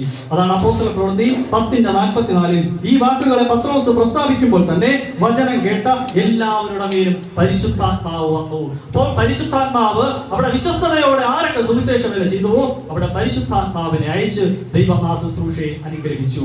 നമ്മൾ ഇനി 2 പോയിന്റുകളിലേക്ക് നോക്കി ഈ സുവിശേഷത്തിന്റെ മഹത്വം എന്താണെന്ന് നമ്മൾ മനസ്സിലാക്കിയാണ്. രണ്ടാമത്തെ 2 കാര്യങ്ങളോട് നോക്കിയാണ്. ഒന്ന്, ഈ സുവിശേഷം, ദൈവത്തിന്റെ സുവിശേഷം യഥാർത്ഥ മനുഷ്യനെ വെളിപ്പെടുത്തുവാൻ ദൈവം നമുക്ക് തന്ന ഒരു സഹായിയാണ്. ഒരുപക്ഷെ ഏകദേശം 600-700 കോടി മനുഷ്യരുണ്ട്. എല്ലാവരും മേക്കപ്പ് ഒക്കെ ഇട്ട് നടക്കുന്നത് കൊണ്ട് ആരാണ് യഥാർത്ഥ മനുഷ്യനെന്ന് നമുക്ക് ആർക്കും അറിയില്ല. അന്നത്തെ കാലഘട്ടത്തിൽ യഹൂദന്മാരും എല്ലാവരും വലിയ വസ്ത്രങ്ങളൊക്കെ ഇട്ട് അവർ വലിയ ജ്ഞാനികളെന്ന് പറഞ്ഞ് നടക്കുമ്പോൾ സുവിശേഷം കേട്ടപ്പോൾ അവൻ ആരാണെന്ന് വിളിച്ചു പറഞ്ഞു, മനസ്സിലായി. അപ്പോസ്തല പ്രവൃത്തി 13:44 പിറ്റേ ശവത്തിൽ ഏകദേശം പട്ടണം മുഴുവനും ദൈവവചനം കേൾപ്പാൻ വന്നുകൂടി. യഹൂദന്മാരോ പുരുഷാരത്തെ കണ്ട് അസൂയ നിറഞ്ഞവരായി ദുഷിച്ചുകൊണ്ട് പൗലോ സംസാരിക്കുന്നതിന് എതിർ പറഞ്ഞു. സുവിശേഷം എന്ത് ചെയ്തു? ഇവൻ ആരാണെന്ന് മനസ്സിലാക്കി കൊടുത്തു. ഒരു യഹൂദൻ എന്ന് കേട്ടപ്പോൾ വലിയ മാന്യനെന്ന് കരുതി. സുവിശേഷം കേട്ടപ്പോൾ ഇവൻ ആരാണ്? ഇവൻ പിശാചിന്റെ മകനാണെന്ന് അവിടെ സുവിശേഷം വിളിച്ചു പറഞ്ഞു. അങ്ങനെയെങ്കിൽ മറ്റൊരു കൂട്ടരെ 13:48 ജാതികൾ സുവിശേഷം കേട്ട് സന്തോഷിച്ചു, ദൈവവചനത്തെ മഹത്വപ്പെടുത്തി, നിത്യജീവനായി നിയമിക്കപ്പെട്ടവർ എല്ലാവരും വിശ്വസിച്ചു. ലോകസ്ഥാപനത്തിന് മുൻപ് ജീവന്റെ പുസ്തകത്തിൽ പേരെഴുതി ഭൂമിയിലേക്ക് അയച്ച ദൈവമകനും മകളുമാരെന്ന് വിളിച്ചു പറഞ്ഞത് സുവിശേഷമാണ്. സുവിശേഷം കേട്ടപ്പോൾ ആർക്ക് സന്തോഷം വന്നു? ആര് ദൈവത്തെ മഹത്വപ്പെടുത്തി? ഈ സുവിശേഷം വിളിച്ചു പറഞ്ഞു, നീയാണ് ലോകസ്ഥാപനത്തിന് മുൻപ് ദൈവത്തിന്റെ ജീവപുസ്തകത്തിൽ പേരെഴുതിയ ദൈവത്തിന്റെ മകനാണ് നീ എന്ന് വിളിച്ച് സുവിശേഷമാണ് നമ്മളെ വെളിപ്പെടുത്തുന്നത്. സുവിശേഷം കേൾക്കുമ്പോൾ ആർക്ക് വേദന വരുന്നു, അസൂയ വരുന്നു, എതിർ പറയുന്നു, ഓടാൻ തോന്നുന്നുവോ? നീ ഈ പിശാചിന്റെ മകനെന്ന് സുവിശേഷം വിളിച്ചു പറയുന്നു. ഇതെല്ലാം ചേർത്ത് അവസാനത്തെ പോയിന്റിലേക്ക് പോവുകയാണ്. സുവിശേഷം ഒരു ചെറിയ നിസ്സാര കാര്യമല്ല, ഏറ്റവും ഗൗരവമായ കാര്യമെന്ന് നമ്മൾ ഓർമ്മിപ്പിക്കുന്നത് ഒറ്റ വാക്യമാണ്. റോമർ 2:16 ദൈവം യേശുക്രിസ്തു മുഖാന്തരം മനുഷ്യരുടെ രഹസ്യങ്ങളെ എൻ്റെ സുവിശേഷ പ്രകാരം ന്യായം വിധിക്കുന്ന നാളിൽ തന്നെ. ഇപ്പൊ സുവിശേഷം വെറുതെ തന്നതല്ല, ഇത് ന്യായവിധിയിലേക്കും കണക്ക് കൊടുക്കേണ്ടതിനാണ് ദൈവം തന്നത്. രണ്ട് കൂട്ടരോട് ദൈവം ചോദിക്കും, ഞാൻ എൻ്റെ സുവിശേഷം വിശ്വസ്തയോടെ ചെയ്യുവാൻ തന്നു, അത് ചെയ്തുവോ? അത് ഈ സുവിശേഷം പറഞ്ഞ് ഒരാളെ രക്ഷപ്പെടുത്തുവാൻ, തീയിൽ നിന്ന് വലിച്ചെടുക്കുവാൻ സുവിശേഷം പറഞ്ഞ് രക്ഷപ്പെടുത്തുവാൻ പറഞ്ഞപ്പോൾ പണമുണ്ടാക്കാൻ പോയോ, സമ്പാദിക്കാൻ പോയോ, പേരെടുക്കാൻ പോയോ? അതും കണക്ക് പറയണം. ഇനി കേൾക്കാൻ വന്നവരും കണക്ക് കൊടുക്കണം. ഒരിടത്ത് ഒരു ദൈവമകനെ അയച്ച് ഈ ജീവനിലേക്ക് വിളിച്ചു പറയുവാൻ, രക്ഷയിലേക്ക് പറയുവാൻ സുവിശേഷം അവിടെ മുഴങ്ങുകയാണ്. ഒരുപക്ഷെ പോകുന്നവൻ എന്തിനാണ് പോയത്? എന്റെ മേക്കപ്പ് കാണാൻ വേണ്ടിയാണോ? എന്റെ സൗന്ദര്യം കാണിക്കാനാണോ? എന്റെ ആഡംബരം കാണിക്കാനാണോ പോയത്? നീ രക്ഷപ്പെടാൻ ഒരു അവസരം അവിടെ തന്നപ്പോൾ എന്തിനാണ് പോയത്? അത് കണക്ക് കൊടുക്കേണ്ടി വരും. അങ്ങനെയെങ്കിൽ സുവിശേഷം വിശ്വസ്തയോടെ ചെയ്തുവെങ്കിൽ പേടിക്കണ്ട. റോമർ 8:1. അതുകൊണ്ട് ഇപ്പോൾ ക്രിസ്തയേശുവിലുള്ളവർക്ക് യാതൊരു ശിക്ഷാവിധിയും ഇല്ല. അങ്ങനെയെങ്കിൽ നമ്മൾ സുവിശേഷ വേല എന്നത് ഒരു ചെറിയ കാര്യമല്ല. ദൈവത്തിന്റെ സുവിശേഷ വേല എന്നത് അത് നിത്യതയിലേക്ക് നമ്മൾ എത്തിക്കുന്നതാണ്. ഇന്നത്തെ 90% പേരും ഇന്ന് ആഹ്ലാദത്തോടെ അടിച്ചു പൊളിച്ച് നിൽക്കുമ്പോൾ അതാണ് പറഞ്ഞത്. കർത്താവ് ഒരു ചോദ്യം ചോദിച്ചു, ഒടുക്കം എന്ത് ചെയ്യും? ആ ഒടുക്കം എവിടെയാണ്? ആ ന്യായവിധി ദിവസത്തിൽ എന്ത് ചെയ്യും? ഇന്നത്തെ എൻ്റെ ചിന്താവിഷയത്തിലേക്ക് വളരെ വേഗം വന്ന് രണ്ടാമത്തെ ഭാഗം പറഞ്ഞ് അവസാനിപ്പിക്കാം. ഇന്നത്തെ ചിന്താവിഷയം ദൈവത്തിന്റെ രക്ഷാ സുവിശേഷം. അതിനാധാരമാക്കിയെടുത്ത വേദഭാഗം 1 കൊരിന്ത്യർ 15:1 മുതൽ 1, 2, 3 വാക്യങ്ങൾ. ദൈവം സുവിശേഷം അയച്ചത് എന്തിനാണെന്ന് നമ്മൾ ആദ്യത്തെ ആമുഖത്തിലൂടെ കണ്ടു. മനുഷ്യനെ രക്ഷപ്പെടുത്താനാണ് ദൈവം സുവിശേഷത്തെ അയച്ചത്. നമുക്കറിയാം, കർത്താവിന്റെ സുവിശേഷം ഈ ലോകത്തിലേക്ക് വ്യാപിക്കുവാൻ ദൈവം കൊടുത്ത സമയം എപ്പോഴെന്ന് ചോദിച്ചാൽ കർത്താവായ യേശുക്രിസ്തുവിന്റെ ഉയർത്തെഴുന്നേൽപ്പിന് ശേഷമാണ്. ഏകദേശം AD 50 കാലഘട്ടത്തിലാണ് സുവിശേഷം ലോകം മുഴുവനിലേക്ക് വ്യാപിക്കുന്നത്. കർത്താവായ യേശുക്രിസ്തുവും യേശുവിന്റെ ശിഷ്യന്മാരും യഹൂദിയ, ശമരിയ, ആ ഗലീലിയ പട്ടണങ്ങളിലാണ് ആ സുവിശേഷവുമായി അവർ ആദ്യത്തെ ശുശ്രൂഷ നടത്തിയത്.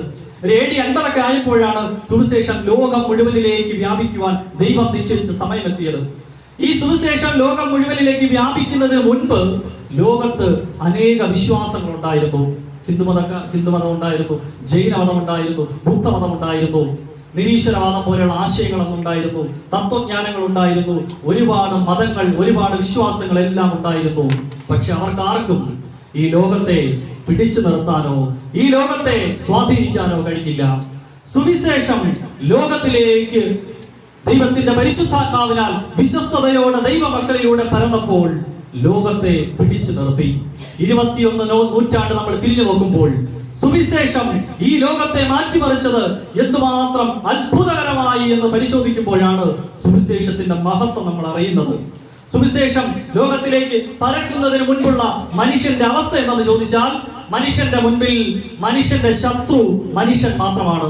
ഒരു ജാതിയിൽപ്പെട്ടവന് അടുത്ത ജാതിയിൽപ്പെട്ടവനാണ് ശത്രു. നമ്മുടെ കേരളത്തിലും അങ്ങനെയാണ്. മറ്റ് താഴ്ന്ന ജാതിക്കാരനെ കൊന്നാൽ അവനെ കൊല്ലണം. മുതലാളിക്ക് അവന്റെ ശത്രു തൊഴിലാളി, അതും മനുഷ്യനാണ്. ഒരു രാജ്യത്തിൽ അവന്റെ ശത്രു അടുത്ത രാജ്യക്കാരനാണ്, അവനെ കണ്ടാൽ കൊല്ലണം. എന്നാൽ സുവിശേഷം ഈ ലോകത്തിലേക്ക് വ്യാപിക്കുമ്പോൾ ഈ ലോകം പിടിച്ചു നിർത്തി, ലോകം ചിന്തിക്കാൻ തുടങ്ങി. ഈ സുവിശേഷമാണ് ലോകത്തോട് വിളിച്ചു പറഞ്ഞത്, മനുഷ്യ, നീ ഇതുവരെ അറിയാത്തൊരു രഹസ്യമുണ്ട്. നീ ഇതുവരെ നിന്നെ വഞ്ചിച്ചിരുന്ന ഒരു ശക്തിയുണ്ട്. ഇതുവരെ നീ വഞ്ചിക്കപ്പെട്ടിരിക്കുന്നു. നീ ഒരു മഹാമാരിയുടെ അടിമയാണ്. മനുഷ്യനല്ല നിന്റെ ശത്രു. അപ്പോൾ ലോകം തിരിച്ചൊരു ചോദ്യം ചോദിച്ചു, ആരാണ് മനുഷ്യന്റെ ശത്രു? ഉത്തരം സുവിശേഷം വിളിച്ചു പറഞ്ഞു, മനുഷ്യന്റെ ശത്രു. എഫേസ്യർക്ക് ലേഖനം 6:12. നമുക്ക് പോരാട്ടമുള്ളത് ജഡരക്തങ്ങളോടല്ല, വാഴ്ചകളോടും അധികാരങ്ങളോടും ഈ അന്ധകാരത്തിന്റെ ലോക അധിപതികളോടും സ്വർലോകത്തിലെ ദുഷ്ടാത്മസേനയോടും അത്രേ. ഈ സുവിശേഷം പരക്കുന്നതിന് മുൻപ് ഒരുപാട് മതങ്ങളും ഒരുപാട് ആശയങ്ങളും ഉണ്ട്. അവർക്കാർക്കും എന്താണ് മനുഷ്യന്റെ പ്രശ്നമെന്തെന്ന് വിളിച്ചു പറയാൻ കഴിഞ്ഞില്ല. ദൈവം സുവിശേഷം പറയുവാൻ അവസരം കൊടുത്തപ്പോൾ ദൈവത്തിന്റെ ദാസന്മാർ ഒരൊറ്റ കാര്യമാണ് ലോകത്തോട് വിളിച്ചു പറഞ്ഞത്. സുവിശേഷം എന്നത് ഒരൊറ്റ വാചകത്തിൽ ഒതുക്കിയാൽ 1 കൊരിന്ത്യർ 15:2 എന്താണ് ലോകത്തെ മാറ്റിമറിച്ച ആ സുവിശേഷം എന്തെന്ന് ചോദിച്ചാൽ, യേശു ക്രിസ്തു നമ്മുടെ പാപങ്ങൾക്ക് വേണ്ടി തിരുവെഴുത്തിൻ പ്രകാരം മരിച്ചു, അടക്കപ്പെട്ടു, തിരുവെഴുത്തിൻ പ്രകാരം 3-ാം നാൾ ഉയർത്തെഴുന്നേറ്റു. ഇതിന്റെ അകത്ത് മനുഷ്യനെ രക്ഷിക്കുന്ന സുവിശേഷം മുഴുവനും അടങ്ങിയിട്ടുണ്ട്. ഈ സുവിശേഷം വിളിച്ചു പറഞ്ഞു, മനുഷ്യ നിന്റെ ശത്രു യേശു ക്രിസ്തു നമ്മുടെ പാപങ്ങൾക്ക് വേണ്ടി. പാപമാണ് മനുഷ്യന്റെ ശത്രു. അതുവരെ ലോകത്തിന് അറിയില്ല. എന്റെ ശത്രു അടുത്ത രാജ്യക്കാരനാണ്, ഇന്ത്യക്കാരന്റെ ശത്രു പാകിസ്ഥാൻകാരനാണ്, അവനെ കണ്ടാൽ കൊല്ലണം. സുവിശേഷം വിളിച്ചു പറഞ്ഞു, അല്ല, നിന്റെ ശത്രു മനുഷ്യനല്ല, ജഡരക്തമുള്ള മനുഷ്യനല്ല. നിന്റെ ശത്രു, അതിന്റെ പിന്നിൽ ഒരു പാപമുണ്ട്. പാപത്തിന്റെ പിന്നിൽ, അതിന്റെ പിന്നിലാണ് നിന്റെ ശത്രു മറഞ്ഞിരിക്കുന്നത്. അതാണ് സാത്താൻ. ഈ ലോകം അറിയാൻ തുടങ്ങി, ലോകം നിൽക്കാൻ തുടങ്ങി. എന്താണ് ഈ പറഞ്ഞതെന്ന് ലോകം അന്വേഷിക്കാൻ തുടങ്ങി. എന്താണ് പാപം? അപ്പൊ ലോകം ചോദിച്ചു, ഞങ്ങൾക്ക് എന്താണ് പാപം? ഞങ്ങളെ ബാധിച്ച ഈ വിഷം എന്തെന്നറിയണം. അവിടെ സുവിശേഷം പറഞ്ഞു കൊടുത്തു, പാപം എന്നത് ഒരു പകർച്ചവ്യാധിയാണ്.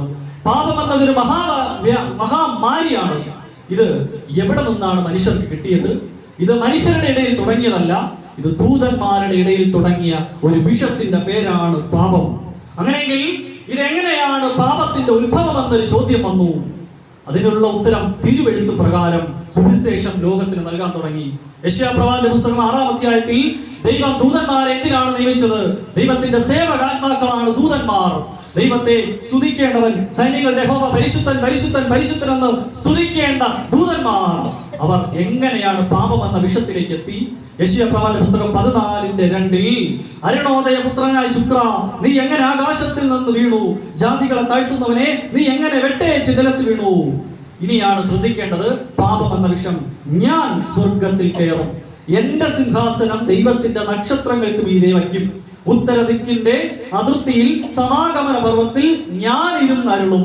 ഞാൻ മേഘോന്നതത്തിന് മീതെ കയറും, ഞാൻ അത്യുന്നതനോട് സമമാകും. ഇവിടെ ദൈവമാണ് സ്വർഗത്തിൽ ഇരിക്കേണ്ടത്, ദൈവമാണ് സിംഹാസനത്തിൽ ഇരിക്കേണ്ടത്, ദൈവമാണ് അത്യുന്നതൻ. അവൻ അവിടെ ആരെ മാറ്റി? ദൈവത്തിന് പകരം എന്നെ, ഞാൻ കയറി. എന്താണ് പാപം? ദൈവത്തെ മാറ്റി. ദൈവത്തെ കൂടാതെ മനുഷ്യൻ ചിന്തിക്കുന്ന ഏത് ചിന്തയും പാപം. ദൈവത്തെ മാറ്റി മനുഷ്യൻ പ്രവർത്തിക്കുന്ന ഏത് പ്രവൃത്തിയും പാപം. ദൈവത്തെ കൂടാതെ മനുഷ്യൻ പറയുന്ന ഏത് വാക്കും പാപം. ലോകം തിരിച്ചറിഞ്ഞു, ഇതാണ് പാപം. അങ്ങനെയെങ്കിൽ ദൂതന്മാരുടെ ഇടയിൽ തുടങ്ങിയ ഈ മഹാമാരിക്ക് എന്താണ് ശിക്ഷ? അതിന് വിശുദ്ധ വേദപുസ്തകം തന്നെ എല്ലാത്തിനും ഉത്തരം തിരുവെഴുത്താണ്, നമ്മുടെ ആരുടെയും ആലോചനയും അല്ല. മത്തായിയുടെ സുവിശേഷം 25:41 പിന്നെ അവൻ ഇടത്തുള്ളവരോട്, ശപിക്കപ്പെട്ടവരെ, എന്നെ വിട്ട് പിശാചിനും അവന്റെ ദൂതന്മാർക്കും ഒരുക്കിയിരിക്കുന്ന നിത്യ അഗ്നിയിലേക്ക് പോകുവിൻ. പാപത്തിന് ദൈവം കൊടുത്ത ശമ്പളം മരണം, നിത്യ നരകം. എന്നാൽ ഈ പാപത്തിന്റെ ഈ നരകശിക്ഷ ഏറ്റ ദൂതന്മാർ എന്ത് ചെയ്തു? അവൻ വഞ്ചകനാണ്. അവന് കിട്ടിയ ഈ വിഷത്തെ അവൻ പതുക്കെ മനുഷ്യരിലേക്ക് കടത്തി. അതാണ് ഹവ്വയിലൂടെ യഥാർത്ഥത്തിൽ ആ പഴം പറിച്ചു തിന്നപ്പോഴല്ല അവർ വിഷം കയറിയത്. ദൈവത്തെ പോലെ ഞാനാകും, ദൈവത്തെ മാറ്റി അവിടെ എന്നെ ഹവ്വയും പ്രതിഷ്ഠിച്ചപ്പോൾ പാപത്തിന്റെ വിഷം കയറി. ഈ പാപം ചെയ്തു കഴിഞ്ഞാൽ മനുഷ്യന്റെ അവസ്ഥ എന്തെന്ന് ചോദിച്ചാൽ അവന് എന്തായാലും നശിക്കുമെന്ന് മനസ്സിലായി.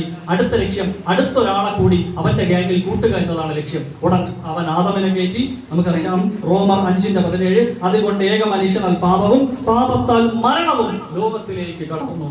ഈ വാദത്തിന് പാപം കിട്ടി, അവൻ എല്ലാ ലോകത്തിലേക്കും കൊടുത്തു. ഇന്നതാണ് സ്കൂളുകളിൽ ഒരു മദ്യപാനിയോ ഒരു ലഹരിയോ ഒരുത്തരുണ്ടെങ്കിൽ അവൻ പരമാവധി ആൾക്കാർ അവന്റെ ഗേങ്ങിലേക്ക് കൂട്ടും. അതാണ് പാപത്തിന്റെ അവസ്ഥ.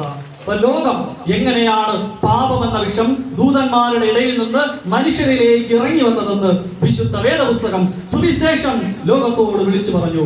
അങ്ങനെയെങ്കിൽ പാപം ചെയ്ത ഒരു വ്യക്തിക്ക് എന്താണ് അവന്റെ അവസ്ഥ എന്നും സുവിശേഷം വിളിച്ചു പറഞ്ഞു. പാപം ആദ്യം ചെയ്തത് അവനെ ആത്മീയമായ മരണത്തിലേക്ക് എത്തിച്ചു. അതുകൊണ്ട് പാപം ചെയ്ത വ്യക്തിക്ക് എപ്പോഴും ജീവിക്കണ്ട, മരിക്കുക, ആത്മഹത്യ ചെയ്യുക എന്നതാണ് അവന്റെ ചിന്ത.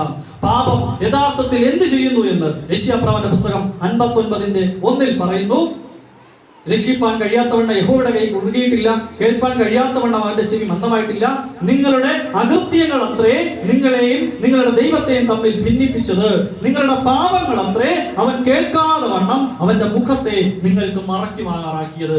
പാപം മനുഷ്യനെ ദൈവത്തിൽ നിന്ന് അകറ്റുന്നു. അതൊരു വാക്കിൽ പറഞ്ഞ് അവസാനിക്കുന്നതല്ല. ദൈവം ജീവനാണ്, പാപം ജീവനായ ദൈവത്തിൽ നിന്ന് മരണത്തിലേക്ക് കൊണ്ടുപോകുന്നു. ദൈവം സ്നേഹമാണ്, പാപം എന്ന വിഷം ഈ സ്നേഹത്തിൽ നിന്ന് അവനെ കഠിന ഹൃദയനാക്കി കൊണ്ടുപോകുന്നു. ദൈവം വിശുദ്ധനാണ്, പാപം ഒരു മനുഷ്യനെ അശുദ്ധിയിലേക്ക് കൊണ്ടുപോകുന്നു. ദൈവം നീതിമാനാണ്, പാപം എന്ന വിഷമേറ്റാൽ മനുഷ്യനെ അനീതിയിലേക്ക് കൊണ്ടുപോകുന്നു. ദൈവം വെളിച്ചമാണ്, പാപം മനുഷ്യനെ ഇരുട്ടിലേക്ക് കൊണ്ടുപോകുന്നു.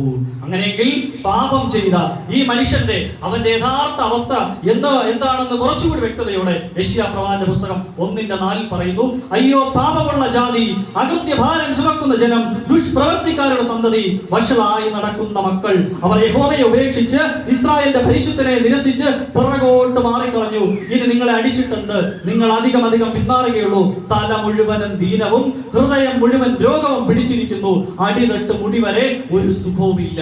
കാരണം പാപം എന്ന വിഷത്തിന്റെ ഭീകരതയാണ് അവിടെ നമ്മളെ കാണുന്നത്. ഇനിയാണ് സുവിശേഷത്തിന്റെ മഹത്വം നമ്മൾ അറിയുന്നത്. ഈ പാപം എന്ന വിഷമേറ്റപ്പോൾ ദൂതന്മാര് കരുതി, പാപം എന്ന വിഷമേറ്റ ദൂതന്മാർക്ക് ദൈവം കൊടുത്തത് എന്താണ്? നിത്യ നരകം. അപ്പോഴാണ് ദൈവത്തിന്റെ സുവിശേഷത്തിന്റെ ഉള്ളിൽ ഒരു രഹസ്യം ദൈവം ഒളിപ്പിച്ചു വച്ചിരിക്കുന്നു. ഈ രഹസ്യം ദൂതന്മാരും കണ്ടു. 1 പത്രോസ് 1:10 സ്വർഗത്തിൽ നിന്ന് അയച്ച പരിശുദ്ധാത്മാവിനാൽ നിങ്ങളോട് സുവിശേഷം അറിയിച്ചപ്പോൾ അതിപ്പോൾ നിങ്ങളെ ഗ്രഹിപ്പിച്ചിരിക്കുന്നു. അതിലേക്ക് ദൈവദൂതന്മാരും കുനിഞ്ഞു നോക്കുവാൻ ആഗ്രഹിക്കുന്നു. ഇവിടെയാണ് സുവിശേഷത്തിന്റെ ഒരു വലിയ രഹസ്യം. അതാ എഴുതി വച്ചിരിക്കുന്നു. പാപം ചെയ്ത ദൂതന് കൊടുത്തത് നിത്യ നരകമെങ്കിൽ പാപം ചെയ്ത മനുഷ്യന് വേണ്ടി ദൈവം എഴുതി വച്ചിരിക്കുന്നു: എന്റെ ഏകജാതനായ പുത്രനെ കൊടുത്ത് മനുഷ്യനെ ഞാൻ തിരിച്ചു പിടിക്കും. അവനെ നരകത്തിലേക്ക് ഞാൻ വിടില്ല, അവനെ ഞാൻ തിരിച്ചു പിടിക്കും. അവനെ ഞാൻ പിശാചിന് കൊടുത്ത നരകം കൊടുക്കില്ല. അവന് വേണ്ടി ഞാൻ എന്റെ നിത്യ സ്വർഗരാജ്യം വേണ്ടി ഒരുക്കി വച്ചിരിക്കുന്നു. അവന് പകരം എന്റെ പുത്രനെ കൊടുക്കുന്നു. അതാണ് സുവിശേഷം. ഈ ലോകത്തൊരു മനുഷ്യനെ സംബന്ധിച്ചിടത്തോളം ഏറ്റവും വലിയ വിശേഷം എന്താണെന്ന് ചോദിച്ചാൽ, പാപം ചെയ്ത മനുഷ്യ, നീ മരിക്കേണ്ടതിന് പകരം നീ രക്ഷപ്പെടും. നിനക്ക് പകരം ദൈവം തന്റെ മകനെ കൊടുത്ത് നിന്നെ രക്ഷപ്പെടുത്തുന്നു. ഇതിനേക്കാളും വലിയൊരു വിശേഷമില്ല. അതാണ് സുവിശേഷമെന്ന് വേദപുസ്തകം നമ്മളെ ഓർമ്മിപ്പിക്കുന്നു. 1 യോഹന്നാൻ 4:9 ദൈവം തന്റെ ഏകജാതനായ പുത്രനെ നാം അവനാൽ ജീവിക്കേണ്ടതിന് ലോകത്തിലേക്ക് അയച്ചു എന്നുള്ളതിനാൽ ദൈവത്തിന് നമ്മളോടുള്ള സ്നേഹം പ്രത്യക്ഷമായി. നാം ദൈവത്തെ സ്നേഹിച്ചതല്ല, അവൻ നമ്മെ സ്നേഹിച്ചു, തന്റെ പുത്രനെ നമ്മുടെ പാപങ്ങൾക്ക് പ്രായശ്ചിത്തമാകുവാൻ അയച്ചത് തന്നെ സാക്ഷാൽ സ്നേഹം. ഇതാണ് സുവിശേഷത്തിന്റെ ഉള്ളിൽ മറച്ചു വച്ച ദൈവത്തിന്റെ രക്ഷാ സുവിശേഷം. എന്തെന്ന് ചോദിച്ചാൽ, മനുഷ്യനെ രക്ഷപ്പെടുത്തുവാൻ ദൈവം അയച്ച ദൈവത്തിന്റെ രക്ഷാ സുവിശേഷം ഈ വലിയ രഹസ്യത്തിൽ മറച്ചു വച്ചിരിക്കുകയാണ്. നമ്മൾ തിരിച്ചു നോക്കുമ്പോൾ ഈ സുവിശേഷം സൂക്ഷ്മതയോടെ പരിശോധിച്ചപ്പോൾ എങ്ങനെയാണ് ദൈവം മനുഷ്യനെ രക്ഷിക്കുന്ന വിധങ്ങൾ സുവിശേഷത്തിൽ എഴുതി വച്ചിരിക്കുകയാണ്. നമുക്ക് ആദ്യം ചിന്തിച്ചു, ഈ സ്വർഗത്തിലെ അല്ലെങ്കിൽ ദൂതന്മാർ ആ വിഷം എങ്ങനെയാണ് മനുഷ്യവർഗത്തിലേക്ക് കയറ്റിയത്? ഒരു സ്ത്രീയിലൂടെ. 1 തിമോഥെയോസ് 2:13 ആദാം ആദ്യം നിർമ്മിക്കപ്പെട്ടു, പിന്നെ ഹൗവ. ആദാമല്ല, സ്ത്രീ അത്രേ വഞ്ചിക്കപ്പെട്ട് ലംഘനത്തിൽ അകപ്പെട്ടത്. അങ്ങനെയെങ്കിൽ മനുഷ്യനെ രക്ഷിക്കുന്ന ദൈവത്തിന്റെ പദ്ധതി ദൈവം എവിടെ ഒരുക്കി വെച്ചു? സ്ത്രീയുടെ സന്തതി പാമ്പിന്റെ തലയെ തകർക്കുമെന്ന് ഉൽപ്പത്തി പുസ്തകം 3:15 മനുഷ്യനെ രക്ഷിക്കുന്ന ദൈവത്തിന്റെ പദ്ധതി ദൈവം ആദ്യമായി ലോകത്തിന് വെളിപ്പെടുത്തി. കുറച്ചുകൂടി ആയപ്പോൾ യെശയ്യാ പ്രവാചകന്റെ പുസ്തകം 7:14 എത്തിയപ്പോൾ ആ സ്ത്രീ ഒരു കന്യകയാണെന്ന് വെളിപ്പെടുത്തി. വീണ്ടും കാലം സമ്പൂർണതയായപ്പോൾ, ദൈവം നിശ്ചയിച്ച കാലം സമ്പൂർണതയായപ്പോൾ കർത്താവായ യേശു ക്രിസ്തു മനുഷ്യനായി ഭൂമിയിലേക്ക് വന്നു. എന്തിന് യേശു ക്രിസ്തു വന്നു? മത്തായി 1:21 അവൾ ഒരു മകനെ പ്രസവിക്കും, അവൻ തന്റെ ജനത്തെ അവരുടെ പാപങ്ങളിൽ നിന്ന് രക്ഷിപ്പാനിരിക്കൊണ്ട് നീ അവന് യേശു എന്ന് പേരിടണം. എന്തിനാണ് യേശു വന്നത്? മനുഷ്യനെ പാപം എന്ന വിഷത്തിൽ നിന്ന് രക്ഷിക്കുവാൻ യേശു ഭൂമിയിൽ വന്നു. യേശുവിന്റെ ലക്ഷ്യം, ദൗത്യം എന്താണെന്ന് ദൈവമക്കളിലൂടെ ഈ ഭൂമിയിൽ ഓർമ്മിപ്പിച്ചു കൊണ്ടേയിരുന്നു. യേശുവിനെ കണ്ട യോഹന്നാൻ 1:29 പിറ്റേന്നാൾ യേശു തന്റെ അടുക്കൽ വരുന്നത് കണ്ടിട്ട്, ഇതാ ലോകത്തിന്റെ പാപം ചുമക്കുന്ന ദൈവത്തിന്റെ കുഞ്ഞാണെന്ന് യേശുവിനെ വിളിച്ചു പറഞ്ഞു. അങ്ങനെയെങ്കിൽ ഈ ഭൂമിയിലേക്ക് എത്തിയ യേശു ക്രിസ്തു എങ്ങനെയാണ് മനുഷ്യന്റെ പാപത്തെ ഈ പാപത്തെ മായ്ച്ച് അവനെ രക്ഷിക്കുന്നത് എങ്ങനെയാണ്? ആ ദൈവത്തിന്റെ വലിയ രഹസ്യം ദൈവം എവിടെ ഒളിപ്പിച്ചു വെച്ചു? അത് കാൽവരി ക്രൂശിൽ ഒളിപ്പിച്ചു വെച്ചു. പക്ഷേ ഈ ലോകത്തിൽ ആർക്കും തിരിച്ചറിഞ്ഞില്ല. 1 കൊരിന്ത്യർ 2:7 ദൈവം ലോക സൃഷ്ടിക്ക് മുൻപേ നമ്മുടെ തേജസ്സിനായി മുൻനിയമിച്ചതും മറഞ്ഞിരുന്നതുമായ ദൈവത്തിന്റെ ജ്ഞാനം അത്രയും മർമ്മമായി ഞങ്ങൾ പ്രസ്താവിക്കുന്നു. അത് ഈ ലോകത്തിലെ പ്രഭുക്കന്മാരും ആരും അറിഞ്ഞില്ല. അറിഞ്ഞിരുന്നുവെങ്കിൽ അവർ തേജസ്സിന്റെ കർത്താവിനെ ക്രൂശിക്കില്ലായിരുന്നു. കാരണം അറിഞ്ഞപ്പോഴത്തേക്കും കാൽവരി ക്രൂശിലായിരുന്നു മനുഷ്യനെ രക്ഷിക്കാനുള്ള ദൈവത്തിന്റെ വലിയ പദ്ധതിയെ ദൈവം ഒളിപ്പിച്ചു വെച്ചത് കാൽവരി ക്രൂശിലായിരുന്നു. എങ്ങനെയാണ് ഈ പാപത്തിൽ അകപ്പെട്ട മനുഷ്യനെ ക്രൂശിലൂടെ കർത്താവ് എങ്ങനെയാണ് രക്ഷിച്ചതെന്ന് നോക്കുമ്പോഴാണ് ദൈവത്തിന്റെ വലിയ പദ്ധതി നമ്മൾ കാണുന്നത്. ദൈവം യേശു ആരാണ്? പാപം ഒഴികെ നമ്മളോട് സമൻ. യേശുവിൽ എന്തില്ല? പാപമില്ല. കർത്താവ് എന്ത് ചെയ്തു? മനുഷ്യരുടെ പാപത്തെ കർത്താവിലേക്ക് പ്രവേശിപ്പിച്ചു. 2 കൊരിന്ത്യർ 5:21 പാപം അറിയാത്തവനെ നാം അവനിൽ ദൈവത്തിന്റെ നീതിയാകേണ്ടതിന് അവൻ നമുക്ക് വേണ്ടി പാപമാക്കി. നമ്മുടെ പാപത്തെ യേശു തന്റെ ശരീരത്തിലേക്ക് വഹിച്ചപ്പോഴാണ് ലോകം പാപത്തിന്റെ ഭീകരത എന്തെന്ന് കണ്ടത്. ഈ പാപം യേശുവിന്റെ ശരീരത്തിൽ വന്നപ്പോഴാണ് യെശയ്യാപ്രവാചകന്റെ പുസ്തകം 53-ാം അധ്യായം ആ യേശുവിന്റെ ശരീരത്തിലേക്ക് പാപം വന്നപ്പോൾ യേശു അനുഭവിച്ച വേദനകൾ അവിടെ എഴുതിയിരിക്കുന്നു. അവൻ നമ്മുടെ അതിക്രമങ്ങൾ നിമിത്തം മുറിവേറ്റും നമ്മുടെ അകൃത്യങ്ങൾ നിമിത്തം തകർന്നും ഇരിക്കുന്നു. നമ്മുടെ സമാധാനത്തിനുള്ള ശിക്ഷ അവന്റെ മേലായി. യേശു ക്രിസ്തു അറക്കാൻ കൊണ്ടുപോകുന്ന ആടിനെ പോലെ കർത്താവിനെ പാപത്തിന്റെ ശിക്ഷ എന്തുമാത്രം ഭയാനകമെന്ന് കർത്താവ് യേശു ക്രിസ്തുവിന്റെ ക്രൂശിലൂടെ നമ്മൾ കണ്ടു. എന്നിട്ടും കർത്താവ് എല്ലാം സഹിച്ചു. തന്റെ ഇരു കൈകളും ആ ക്രൂശിലേക്ക് കർത്താവ് നീട്ടിക്കൊടുത്തു. എന്തിനെന്ന് ചോദിച്ചാൽ ഈ പാപം, ഈ മനുഷ്യന്റെ പാപത്തിന്റെ വേദന അവൻ സഹിക്കണ്ട, ഞാൻ സഹിക്കാമെന്ന് എന്റെ കർത്താവ് തന്റെ കൈകളും കാലുകളും ആ ക്രൂശിലേക്ക് നീട്ടിക്കൊടുത്തു. ഈ കാഴ്ച കണ്ട ഭക്തൻ ഈ യേശുവിനെ മഹത്വപ്പെടുത്താതെ നമുക്ക് എങ്ങനെ മുന്നോട്ട് കൊണ്ടുപോകാൻ സാധിക്കും?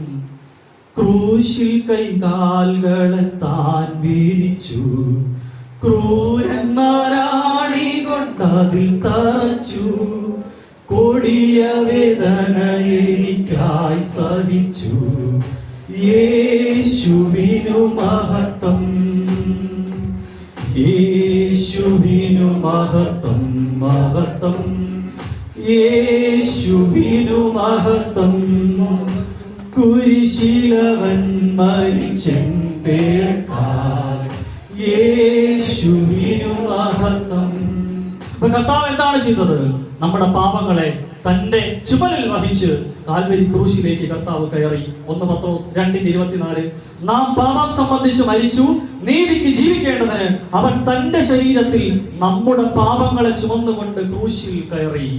എന്നാൽ ക്രൂശിയോടെ എല്ലാം അവസാനിച്ചു എന്ന് കരുതിയെങ്കിൽ മരണത്തെയും പാതാളത്തെയും തോൽപ്പിച്ച് കർത്താവ് പുറത്തു വന്നപ്പോൾ ആര് വന്നില്ല? പാപം മാച്ചു കളഞ്ഞു. പാപമില്ലാത്ത യേശു ക്രിസ്തു പാപത്തെ തോൽപ്പിച്ച് കർത്താവ് പുറത്തേക്ക് വന്നു. അവിടെ നമ്മുടെ പാപം എവിടെയെന്ന് ചോദിച്ചാൽ യെശയ്യാപ്രവാചകന്റെ പുസ്തകം 44:22 പറയുന്നു, ഞാൻ കാർമുകിലിനെ പോലെ നിന്റെ ലംഘനങ്ങളെയും മേഘത്തെ പോലെ നിന്റെ പാപത്തെയും മായ്ച്ചു കളഞ്ഞു. നമ്മുടെ പാപത്തെ കാൽവരി ക്രൂശിൽ എന്റെ യേശു ക്രിസ്തുവിന്റെ രക്തത്താൽ മായ്ച്ചു കളഞ്ഞു. യെശയ്യാവ് 43:25 എന്റെ നിമിത്തം ഞാൻ തന്നെ നിന്റെ അതിക്രമങ്ങളെ മായ്ച്ചു കളഞ്ഞു, നിന്റെ പാപങ്ങളെ ഞാൻ ഇനി ഓർക്കുകയുമില്ല. അപ്പൊ മനുഷ്യൻ ഇപ്പോൾ ആരായി മാറി? അവൻ സ്വതന്ത്രനായി മാറി. എന്തിനാണെന്ന് ചോദിച്ചാൽ ഇത്രയും വലിയൊരു ത്യാഗം മനുഷ്യന് വേണ്ടി കർത്താവ് എന്തിനു വേണ്ടി ചെയ്തു എന്ന് ചോദിച്ചാൽ കർത്താവിന് മനുഷ്യനെ കുറിച്ച് ഒരു പദ്ധതിയുണ്ട്. കർത്താവ് മനുഷ്യന് വേണ്ടി എന്തിനാണ് ഇത്രയും വലിയ ത്യാഗം ചെയ്തത്? ഈ മനുഷ്യൻ എന്റെ ഏറ്റവും പ്രിയപ്പെട്ടവനാണ്. തീത്തോസ് 2:14 അവൻ നമ്മെ സകല അധർമ്മത്തിൽ നിന്നും വീണ്ടെടുത്ത് സൽപ്രവൃത്തിക്കായി ശുഷ്കാന്തിയുള്ള ഒരു സ്വന്തം ജനമായി തനിക്ക് ശുദ്ധീകരിക്കേണ്ടതിന് തന്നെത്താൻ കൊടുത്തു. തനിക്ക് വേണ്ടി ഒരു സ്വന്തം ജനം വേണം. 1 പത്രോസ് 2:9 നിങ്ങളെയോ അന്ധകാരത്തിൽ നിന്ന് എന്റെ അത്ഭുത പ്രകാശത്തിലേക്ക് നിങ്ങളെ വിളിച്ചവന്റെ സൽഗുണങ്ങളെ ഘോഷിപ്പാൻ തിരഞ്ഞെടുത്ത ഒരു ജാതിയും രാജകീയ പുരോഹിത വർഗവും വിശുദ്ധ വംശവും വേണം. എന്റെ കർത്താവിന് ഒരു വിശുദ്ധ ജനം വേണം. അതിനുവേണ്ടി കർത്താവ് നമ്മളെ തിരഞ്ഞെടുത്തു. കൊളോസ്യർ 1:13 നമ്മെ ഇരുട്ടിന്റെ അധികാരത്തിൽ നിന്നും വിടുവിച്ച് തന്റെ സ്നേഹസ്വരൂപനായ പുത്രന്റെ രാജ്യത്തിലാക്കുകയും ചെയ്ത പിതാവിന് സന്തോഷത്തോടെ സ്തോത്രം ചെയ്യുന്നതിനാകണം. അപ്പൊ കർത്താവ് എന്തിനാണ് നമ്മളെ രക്ഷിച്ചത് എന്ന് ചോദിച്ചാൽ, സ്വർഗരാജ്യത്തിൽ എൻ്റെ കർത്താവിന്റെ ഒരു വലിയ സാക്ഷി പറയാം. സ്വർഗരാജ്യത്തിൽ എൻ്റെ കർത്താവിന് ഏറ്റവും വിലപ്പെട്ട വലിയ പദവികൾ അനുകരിക്കാൻ അവിടെ ദൈവമക്കളെ വേണം. ഈ കർത്താവിന്റെ ഈ ക്രൂശിലെ വിജയം സ്വർഗം ആഘോഷിക്കുകയാണ്. വെളിപാട് 5:9 പുസ്തകം വാങ്ങുവാനും അതിന്റെ മുദ്ര ഒട്ടിപ്പാനും നീ യോഗ്യൻ, നീ അറക്കപ്പെട്ടു, നിന്റെ രക്തം കൊണ്ട് സർവ്വഗോത്രത്തിലും ഭാഷയിലും വംശത്തിലും ജാതിയിലുമുള്ളവരെ ദൈവത്തിനായി വിലയ്ക്ക് വാങ്ങി. എന്തിനു വാങ്ങി? അവരെ ദൈവത്തിന് രാജ്യവും പുരോഹിതന്മാരുമാക്കി വെച്ചു. ഇവിടെ നരകത്തിലേക്ക് പോയി നശിക്കുമെന്ന് ദൂതന്മാരെ കരുതിയ മനുഷ്യനെ ദൈവം സ്വർഗരാജ്യത്തിൽ ദൈവത്തിന്റെ രാജ്യവും പുരോഹിതന്മാരുമാക്കി ദൈവം അവനെ മാറ്റിയ ഇത്രയും വലിയ സുവിശേഷം ഈ ലോകം കേട്ടപ്പോൾ ലോകം നിന്നു. ഈ ലോകത്ത് അതുവരെ നിരീശ്വരവാദികളും പല മതങ്ങളും എല്ലാം പറഞ്ഞുവെങ്കിലും ഈ സുവിശേഷത്തിന്റെ മുൻപിൽ ലോകം നിന്നു. അനേക യൂറോപ്യൻ രാജ്യങ്ങൾ ഈ സുവിശേഷം നമ്മുടെ ഔദ്യോഗിക മതമായി മാറ്റുവാൻ യൂറോപ്പ് രാജ്യങ്ങൾ തീരുമാനിച്ചു. നമ്മൾ ആത്മാർത്ഥമായി ഒന്ന് പരിശോധിച്ചാൽ നമ്മളെക്കാളും 200 വർഷം മുമ്പിലാണ് അവരിന്നും. സുവിശേഷം ആരൊക്കെ ഏറ്റെടുത്തോ അവരെല്ലാം രക്ഷയുടെ അനുഗ്രഹത്തിന്റെ വഴിയിലേക്ക് ദൈവം എത്തിച്ചു. അതുവരെ നരഭോജികളായി എന്റെ ശത്രു മനുഷ്യനാണെന്ന് കരുതിയ ആ മനുഷ്യരുടെ നരഭോജികളുടെ നാടാകുന്ന അമേരിക്കയിലൊക്കെ സുവിശേഷം എത്തിയപ്പോൾ ഇന്ന് നരസ്നേഹികളായി മാറി. ഈ ലോകത്തെ മാറ്റിമറിച്ചത് ദൈവത്തിന്റെ രക്ഷാ സുവിശേഷം. നരഭോജിയായ മനുഷ്യനെ നരസ്നേഹിയാക്കി മാറ്റിയ ഈ സുവിശേഷമാണ് ഈ പ്രാർത്ഥനാലയത്തിലൂടെ നമ്മളും ശുശ്രൂഷിക്കുന്നത്. അങ്ങനെയെങ്കിൽ സുവിശേഷം എന്ന ശുശ്രൂഷ ഒട്ടും ചെറുതല്ല. ഈ പ്രാർത്ഥനാലയത്തിലൂടെ നടന്നു വരുന്ന ഈ സുവിശേഷം എന്ന ശുശ്രൂഷ അത് ഏറ്റവും അനുഗ്രഹിക്കപ്പെട്ട ശുശ്രൂഷയാണ്. ഈ ശുശ്രൂഷ നമുക്ക് എന്നും എപ്പോഴും എവിടെയും നമുക്ക് പാടി പുകഴ്ത്തുവാൻ ഈ സുവിശേഷത്തെ ദൈവം നമുക്ക് ഈ പ്രാർത്ഥനാലയത്തിലൂടെ ഈ സുവിശേഷത്തെ നമുക്ക് എവിടെയും എപ്പോഴും പാടി പുകഴ്ത്തുവാൻ നരഭോജികളെ നരസ്നേഹികളാക്കി ഉത്തമ സോദരരാക്കി മാറ്റിയ ഈ സുവിശേഷത്തെ നമുക്ക് പ്രഘോഷിപ്പാൻ, ക്രൂശിന്റെ വചനമാകുന്ന സുവിശേഷത്തെ ഈ പ്രാർത്ഥനാലയത്തിലൂടെ ഘോഷിപ്പാൻ ദൈവം ഈ വചനങ്ങളാൽ നമ്മളെ ഏവരെയും അനുഗ്രഹിക്കട്ടെ.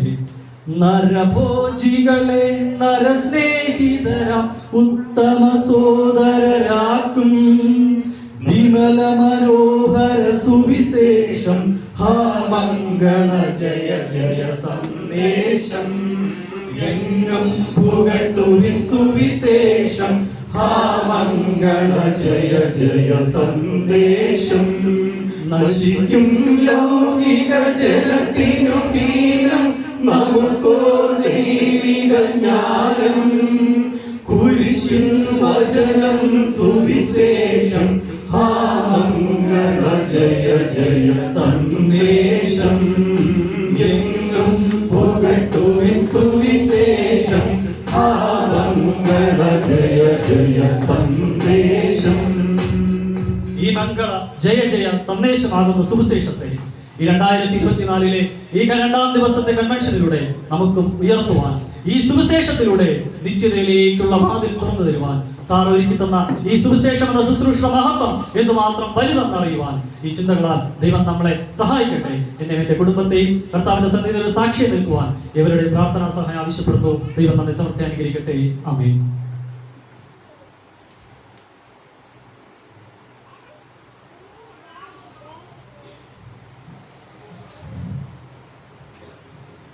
ദൈവത്തിൻ്റെ പരിശുദ്ധ നാമത്തിന് മഹത്വം ഉണ്ടാകട്ടെ. ഇന്ന് ഈ ആലയത്തിൽ 44-ാം ദിന വാർഷിക കൺവെൻഷനിൽ ഒരു സാക്ഷിയായി നിൽപ്പാൻ അവസരമൊരുക്കിയ ദൈവത്തിന് 1000 നന്ദിയും സ്തുതി സ്തോത്രവും അർപ്പിക്കുകയാണ്. പുതിയൊരു വർഷത്തിലേക്ക് നാം ഏവരെയും ദൈവം അതിശയകരമായി കടത്തിയിരിക്കുകയാണ്. പുറകോട്ട് തിരിഞ്ഞു നോക്കാമെങ്കിൽ ദൈവം അടിയൻ്റെ ജീവിതത്തിൽ ചെയ്ത ഉപകാരങ്ങൾക്ക് എത്ര തന്നെ നാവെടുത്ത് സ്തുതിച്ചാലും മതി വരികയില്ല. ഞാനിവിടെ എൻ്റെ സ്കൂൾ കാലം തൊട്ടാണ് സാറുമായി ഞങ്ങളുടെ കുടുംബം പരിചയപ്പെടുന്നതും ഈ ആലയത്തിൽ എത്തിച്ചേർന്നതും. അതിനുശേഷം സാറിലൂടെയാണ് ജീവനുള്ള ദൈവത്തെ കാണുവാനും അറിയുവാനും അനുഭവിക്കാനും ഒക്കെയുള്ള അവസരം ദൈവം ഞങ്ങൾക്ക് തന്നത്. അതിനുശേഷം സങ്കീർത്തനത്തിൽ പറയുന്നത് പോലെ, ഞാൻ നിന്നെ ഉപദേശിച്ച് നടക്കേണ്ടുന്ന വഴി നിനക്ക് കാണിച്ചു തരും, ഞാൻ നിന്റെ മേൽ ദൃഷ്ടി വെച്ച് നിനക്ക് ആലോചന പറഞ്ഞു തരും. ജീവനുള്ള ദൈവത്തെ അനുഭവിച്ചറിഞ്ഞതിലൂടെ സാറിലൂടെയാണ് അനുഭവിക്കാനുള്ള അവസരം ദൈവം ഞങ്ങൾക്ക് തന്നത്. അതിനുശേഷം ഞങ്ങളുടെ ജീവിതമെല്ലാം ദൈവം ക്രമീകരിക്കുന്ന ഒരു അനുഭവമാണ് എൻ്റെ ജീവിതത്തിലുടനീളം ഉണ്ടായിരുന്നത്. ഇതുപോലെ തന്നെ സാറ് ഈ ദേശത്തിന് മാത്രമല്ല യേശുവിനെ കാണിക്കാൻ മുഖാന്തരമായ ഒരു നക്ഷത്രമായി ഇന്നും ശോഭിക്കുകയാണ്. ഞാൻ ഇതിന് അടിയൻ എന്ത് പറയണം എന്ന് കൺവെൻഷൻ നോട്ടീസും വേദപുസ്തകവുമായി ഇരിക്കുമ്പോൾ ദൈവം തന്ന 3 ചിന്തകളായാണ് ഇവിടെ പങ്കുവയ്ക്കാനായി ആഗ്രഹിക്കുന്നത്.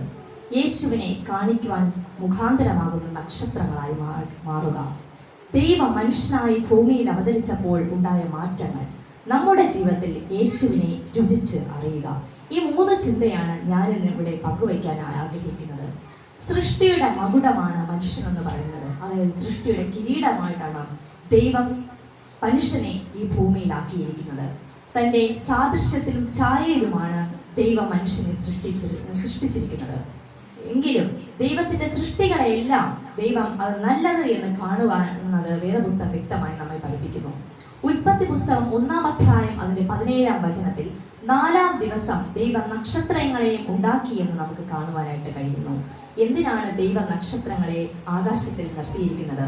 കാലം, ദിവസം, സംവത്സരം എന്നിവ തിരിച്ചറിയാൻ ഉതകട്ടെ എന്നൊരു ഉദ്ദേശത്തോടു കൂടിയാണ് ദൈവം ആകാശത്തിൽ നക്ഷത്രങ്ങളെ ആക്കിയിരിക്കുന്നത്. അനേകം വേദഭാഗങ്ങൾ ദൈവത്തിന്റെ സൃഷ്ടിയായ നക്ഷത്രത്തിന്റെ മഹത്വത്തെ പറ്റി വർണ്ണിക്കുന്നതായി കാണാൻ കഴിയും. ഉൽപ്പത്തി പുസ്തകം 15-ാം അധ്യായം അതിന്റെ 5-ാം വേദഭാഗത്തിൽ, അതായത് അബ്രഹാമിന് ദർശനത്തിൽ അരുളപ്പാടുണ്ടാകുകയാണ്. അപ്പോൾ അബ്രഹാം ദൈവത്തോട് തൻ്റെ ഒരു സങ്കടം ബോധിപ്പിക്കുകയാണ്. ഞാൻ മക്കളില്ലാതെ നടക്കുന്നവനാകുന്നുവല്ലോ എന്ന് പറയുകയാണ്. ആ സമയം അബ്രഹാമിനെ ദൈവം പുറത്തേക്ക് കൊണ്ടുപോയിട്ട് ആകാശത്തേക്ക് നോക്കുക, ഈ നക്ഷത്രങ്ങളെ പോലെ നിന്റെ സന്തതിയെ ഞാൻ ആക്കുമെന്ന് പറയുകയാണ്. നമുക്കറിയാം, നക്ഷത്രം ഒരിക്കലും ഭൂമിയിലല്ല ഇരിക്കുന്നത്. നക്ഷത്രം അത്യുന്നതമായ ഒരു സ്ഥലത്താണ് ദൈവം സൃഷ്ടിച്ചാക്കിയിരിക്കുന്നത്. അതിന്റെ സന്തത, അതായത് ദൈവസന്നിധി നിഷ്കളങ്കനായി നേരോടെ നടന്ന ഒരു വിശ്വസ്ത ദാസനായിരുന്നു അബ്രഹാം. ഒരു ദൈവഭക്തന്റെ ജീവിതത്തിൽ ദൈവം ഒരു വാഗ്ദത്തം കൊടുക്കുകയാണ്. നിന്റെ സന്തതിയെ ഞാൻ ആകാശത്തിൽ നക്ഷത്രങ്ങളെ പോലെ തിളങ്ങുന്നതാക്കുമെന്നാണ് വേദപുസ്തകം ദൈവം കൊടുക്കുന്ന ഒരു വാഗ്ദാനം എന്ന് പറയുന്നത്.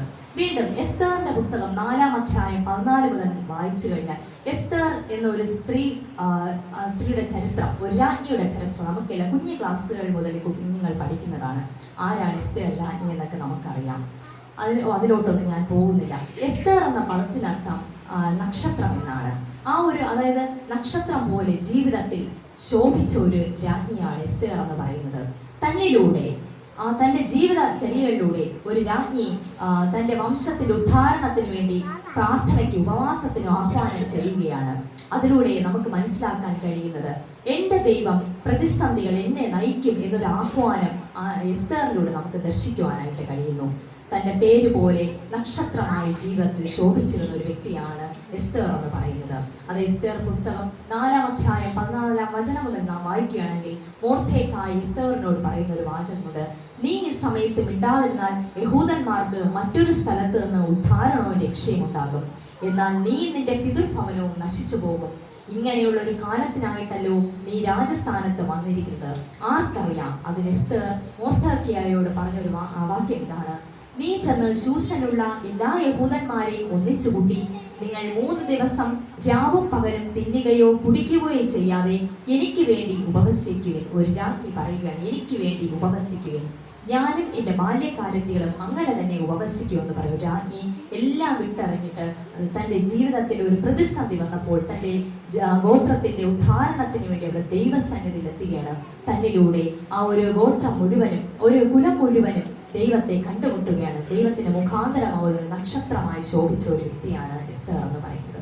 എല്ലാത്തിലുപരിയായി മത്തായിയുടെ സുവിശേഷം 2-ാം അധ്യായം 10-ാം വചനം നോക്കുമ്പോൾ അവിടെ നമുക്ക് എപ്പോഴും ക്രിസ്മസ് എന്നൊരു പദം, നമ്മുടെ ക്രിസ്മസ് ആകുമ്പോൾ നമുക്ക് എപ്പോഴും ഓർമ്മ വരുന്നതാണ് നക്ഷത്രം. ആദ്യം നമ്മുടെ ചിന്തയിലെല്ലാം വരുന്നത് നക്ഷത്രമാണ്.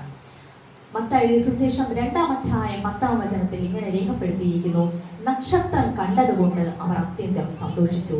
യേശു കർത്താവ് ഈ ഭൂമിയിൽ ജനിച്ചപ്പോൾ, ദൈവ മനുഷ്യനായി ഈ ഭൂമിയിൽ അവതരിച്ച സമയത്ത് അവിടെ ഒരു പ്രകൃതിയിൽ വന്നൊരു മാറ്റമാണ്, ഒരു നക്ഷത്രം. അന്ന് വരെയും ഭൂമിയിൽ ഉണ്ടാകാത്തൊരു നക്ഷത്രം ഈ ഭൂമിയിൽ ഉണ്ടായി. കിഴക്ക് ഒരു നക്ഷത്രം ഉണ്ടായി. ആ കിഴക്ക് നക്ഷത്രം കണ്ടാണ് വിദ്വാൻമാർ യേശുവിനെ തേടി യാത്രയാകുന്നത്. അങ്ങനെ ആ വിദ്വാൻമാരെന്ന് പറയുന്ന 3 രാജാക്കന്മാരെന്നാണ് ചരിത്രം നമ്മെ പഠിപ്പിക്കുന്നത്. ആ വിദ്വാൻമാർ അന്നത്തെ ഹെരോദ രാജാവിന്റെ കൊട്ടാരത്തിൽ വന്ന് ചോദിക്കുകയാണ്. മത്തായിയുടെ സുവിശേഷം 2-ാം അധ്യായം 2-ാം വചനത്തിൽ, യഹൂദന്മാരുടെ രാജാവായി പിറന്നവൻ എവിടെ? ഞങ്ങൾ അവന്റെ നക്ഷത്രം കിഴക്ക് കണ്ടു. അവന്റെ നക്ഷത്രം, യേശു ജനിച്ചപ്പോൾ ആകാശത്ത് ഒരു പ്രത്യേക നക്ഷത്രമുണ്ടെന്ന് ഇതിലൂടെ നമുക്ക് വ്യക്തമാകുന്നു. അവൻ നമസ്കരിപ്പാൻ വന്നിരിക്കുന്നു എന്ന് പറഞ്ഞു. ഇത് കണ്ട് പുതിയൊരു ശിശു ജനിച്ചിരിക്കുന്നു എന്ന് കേട്ട ഉടനെ ഹേരോദ രാജാവ് ഭ്രമിക്കുകയാണ്. മത്തായി എഴുതിയ സുവിശേഷം 2-ാം അധ്യായം 9-ാം വചനം. അവർ കിഴക്ക് കണ്ട നക്ഷത്രം ഇരിക്കുന്ന സ്ഥലത്തിന് മീതെ വന്ന് നിൽക്കുവോളം അവർക്ക് മുമ്പായി പോയിക്കൊണ്ടിരുന്നു. ഇവിടെ ആ നക്ഷത്രത്തിന്റെ ദിശ നോക്കിയാണ് യേശുവിനെ അവർ കണ്ടെത്തുന്നത്.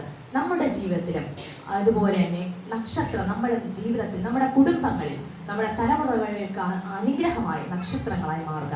ഇവിടെ ഒരു പുതിയൊരു നക്ഷത്രമാണ് യേശുവിനെ കാണുവാനായി സഹായിച്ചത്. ഞാൻ പലപ്പോഴും ഇന്ന് ചിന്തിച്ചതുപോലെ സാറും ഇതേ ദൗത്യമല്ലേ ചെയ്യുന്നത്. അതായത് മറ്റുള്ളവർക്ക് യേശുവിനെ കണ്ടെത്താൻ മുഖാന്തരമാകുന്ന നക്ഷത്രമായിട്ട് ഈ ദേശത്തും പല ദേശങ്ങളിലും തിളങ്ങുകയാണ്. ഇതുപോലെ നമ്മുടെ മക്കൾക്ക് കൊടുക്കാൻ പറ്റുന്ന ഏറ്റവും വലിയ സമ്പത്ത് എന്ന് പറയുന്നത് യേശുവിനെ പകർന്നു കൊടുക്കുക.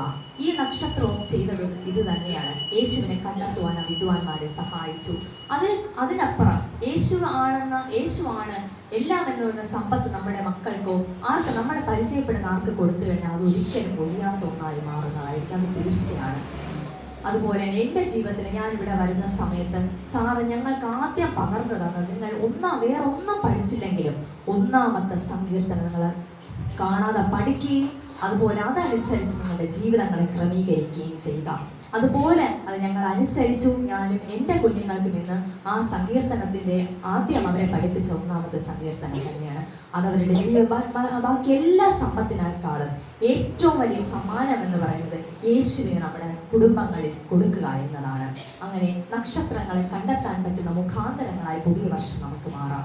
വീണ്ടും അതുപോലെ ഇനിയും നോക്കിക്കഴിഞ്ഞാൽ ദൈവം മനുഷ്യനായി ഭൂമിയിൽ അവതരിച്ചപ്പോൾ ഉണ്ടായ മാറ്റങ്ങൾ. ലൂക്കോസ് എഴുതിയ സുവിശേഷം 2-ാം അധ്യായം 1 മുതൽ 4 വരെയുള്ള വേദഭാഗങ്ങൾ നോക്കിക്കഴിഞ്ഞാൽ അവിടെ ആദ്യമായി ഒരു ജനസംഖ്യ കണക്കെടുപ്പ് നടക്കുകയാണ്. യേശു ജനിച്ചപ്പോഴാണ് ആദ്യമായി ലോകത്തിലൊരു സെൻസസ് ഉണ്ടാകുന്നത്. അങ്ങനെ ചരിത്രത്തിന്റെ ഉടമസ്ഥനായിട്ടാണ് യേശു കർത്താവ് ഈ ഭൂമിയിൽ അവതരിച്ചത്. ലൂക്കോസ് എഴുതിയ സുവിശേഷം 2-ാം അധ്യായം 8 മുതൽ വായിച്ചു നോക്കുകയാണെങ്കിൽ, ഭയപ്പെടേണ്ട, സർവ്വജനത്തിനും ഉണ്ടാകുവാനുള്ള ഒരു മഹാസന്തോഷം ഞാൻ നിങ്ങളോട് സുവിശേഷിക്കുന്നു. കർത്താവായ ക്രിസ്തു എന്ന രക്ഷിതാവ് ഇന്ന് ദാവീദിന്റെ പട്ടണത്തിൽ നിങ്ങൾക്കായി ജനിച്ചിരിക്കുന്നു. അതായത് ആ സമയത്ത് ദൂതൻ ആട്ടിടയന്മാരോട് പറയുന്ന ഒരു വാക്യമാണ് ഭയപ്പെടേണ്ട. യേശു കർത്താവ് വന്നപ്പോൾ പറയണം ഭയം മാറിയ ഒരു അവസ്ഥ.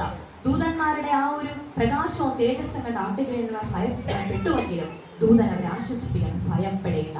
യേശു കർത്താവ് ഭയത്തിലുപരിയായി നമുക്ക് വേണ്ടി രക്ഷിതാവായി ഭൂമിയിൽ വന്നതാണ്. അതായത് എല്ലാവർക്കും ഒരു സന്തോഷമാണ് യേശുവിനെ കണ്ടെത്തുമ്പോൾ നമ്മുടെ ജീവിതത്തിൽ ആർക്കും ഈ ലോകത്തിൽ തരാൻ പറ്റാത്തതായ ഒരു സന്തോഷവും സമാധാനവും ഉണ്ടാകുന്നു എന്ന് നമുക്ക് മനസ്സിലാക്കാൻ കഴിയുന്നു.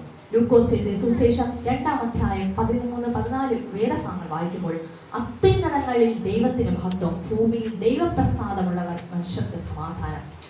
ദൂതൻ പാടുകയാണ്, അത്യുന്നതങ്ങളിൽ യേശു കർത്താവ് ജനിച്ചപ്പോഴുള്ള സന്ദേശം. അത്യുന്നതങ്ങൾ ദൈവത്തിന് മഹത്വം, ഭൂമിയിൽ ദൈവപ്രസാദം. അതായത് ദൈവത്തിന് പ്രസാദമുള്ള മനുഷ്യർക്കാണ്, ദൈവത്തെ അനുസരിച്ച് ആ വഴികളിലൂടെ നടക്കുന്ന വ്യക്തികൾ, ദൈവത്തിന് പ്രസാദം തോന്നുന്ന മനുഷ്യർക്കാണ് സമാധാനം എന്ന് ദൂതൻ അവരോട് പറയുകയാണ്. 3-ാമതായി യേശുവിനെ പുതിയ വർഷം നാം രുചിച്ചറിയുക. 1 യോഹന്നാൻ 5-ാം അധ്യായം 5 മുതൽ 8 വരെയുള്ള വേദഭാഗങ്ങൾ വായിച്ചു നോക്കിക്കഴിഞ്ഞാൽ, യേശു ദൈവപുത്രനെ വിശ്വസിക്കുന്നവനല്ലാതെ ആരാകുന്നു ലോകത്തെ ജയിക്കുന്നവൻ? ജലത്താലും രക്തത്താലും വന്നവൻ ഇവനാകുന്നു യേശു ക്രിസ്തു തന്നെ.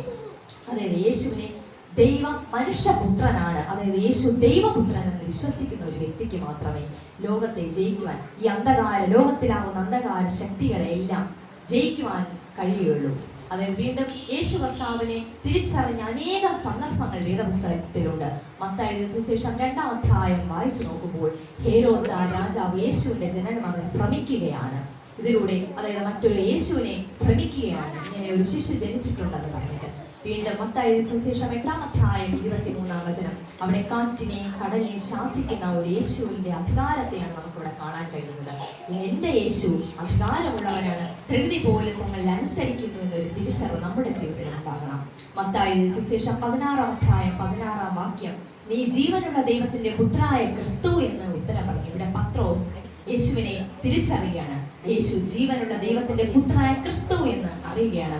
വീണ്ടും മത്തായിയുടെ സുവിശേഷം 9-ാം അധ്യായം 8-ാം വചനത്തിൽ പള്ളിപ്രമാണിയുടെ മകളെ മരണത്തിൽ നിന്ന് ജീവനിലേക്ക് കൊണ്ടുവന്ന യേശുവിന്റെ അധികാരത്തെ യേശു കൊണ്ടുവന്നതിനെ അവിടെ യേശു പള്ളിപ്രമാണി തിരിച്ചറിയും. എൻ്റെ യേശു മരണത്തെ ജയിക്കുവാൻ കഴിവുള്ളവനാണ്.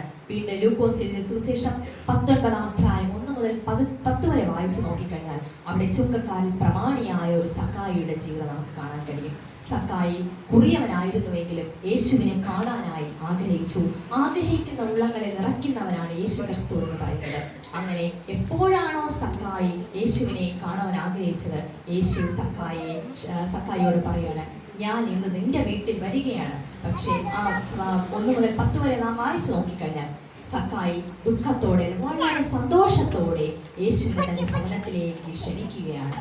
എപ്പോഴാണ് സന്തോഷത്തോടെ ക്ഷണിച്ചു, തന്റെ ഭവനത്തിൽ കൊണ്ടുപോയിട്ട് തന്റെ പാപങ്ങളെല്ലാം ഏറ്റുപറയാണ്. സക്കായിക്ക് അറിയാമായിരുന്നു എൻ്റെ യേശുവിന് എൻ്റെ പാപങ്ങൾ മോചിക്കുവാൻ കഴിയുമെന്നുള്ള ഒരു ഉറപ്പ് സക്കായിക്കുണ്ടായിരുന്നു. അങ്ങനെ സക്കായി പാപങ്ങൾ ഏറ്റുപറഞ്ഞ സമയം യേശു തിരിച്ചു പറയുന്ന വാക്കുണ്ട്, ഇവനും അബ്രഹാമിന്റെ പുത്രനാകിയാൽ ഇന്ന് ഈ ഭവനത്തിന് രക്ഷ വന്നിരിക്കുന്നു. നമ്മളോടും യേശു കർത്താവ് തന്നെ നാമം ദൈവസന്നിധിയിൽ ഇങ്ങനെ ഒരു ഉറപ്പ്, എൻ്റെ പാപങ്ങൾ മോചിക്കുവാൻ മറ്റാർക്കും കഴിയില്ല, നാമം ഏറ്റുപറയുമ്പോൾ നമ്മുടെ ജീവിതത്തിലെ രക്ഷയുടെ അനുഭവം കൊണ്ടുവരുന്നതായിട്ട് കാണാം. ഇങ്ങനെയാണ് നാം യേശുവിനെ രുചിച്ചറിയുവാൻ വേദപുസ്തകം നമ്മെ പഠിപ്പിക്കുന്നത്. അങ്ങനെ കാണാതെ പോയതിനെ തിരഞ്ഞു രക്ഷിപ്പാനല്ലോ മനുഷ്യപുത്രൻ വന്നിരിക്കുന്നു എന്ന് വേദപുസ്തകം നമ്മെ പഠിപ്പിക്കുന്നു. എല്ലാത്തിലുപരിയായി യോഹന്നാൻ എഴുതിയ സുവിശേഷം 17-ാം അധ്യായം 3-ാം വചനത്തിൽ ഏക സത്യദൈവമായ നിന്നെയും നീ അയച്ചിരിക്കുന്ന യേശു ക്രിസ്തുവിനെയും അറിയുന്നത് തന്നെ നിത്യജീവനാകുന്നു. യേശുവിനെ അറിയുക എന്ന് പറയുന്നത് എല്ലാത്തിലുപരിയായി യേശു വന്നത് നമുക്ക് നിത്യജീവൻ തരുന്നതിന് വേണ്ടിയാണ്. അവിടെ എത്തുക, അത് നിത്യജീവൻ വാഗ്ദാനം ചെയ്യുക. യേശുവിനെ നമ്മൾ എന്തിനാണ് തിരിച്ചറിയുന്നത്? നമുക്ക് നിത്യരാജ്യം ലഭിക്കുന്നതിന് വേണ്ടിയാണ് നാം അറിയേണ്ടത്. അതിലൂടെ യേശു കർത്താവ് ഈ ഭൂമിയിൽ വന്നപ്പോൾ എല്ലാം ഒരു മാറ്റമാണ് ഇവിടെ ഉണ്ടായത്. ചരിത്രത്തിന്റെ ഉടമസ്ഥനായി വന്നു. നമ്മുടെ ജീവിതത്തിലെ പുതിയ വർഷത്തിലെ സന്ദേശം എന്ന് പറയുന്നത് എല്ലാത്തിലുപരി 1-ാം സ്ഥാനം യേശു കർത്താവ് നമ്മുടെ ജീവിതത്തിൽ കൊടുക്കാം.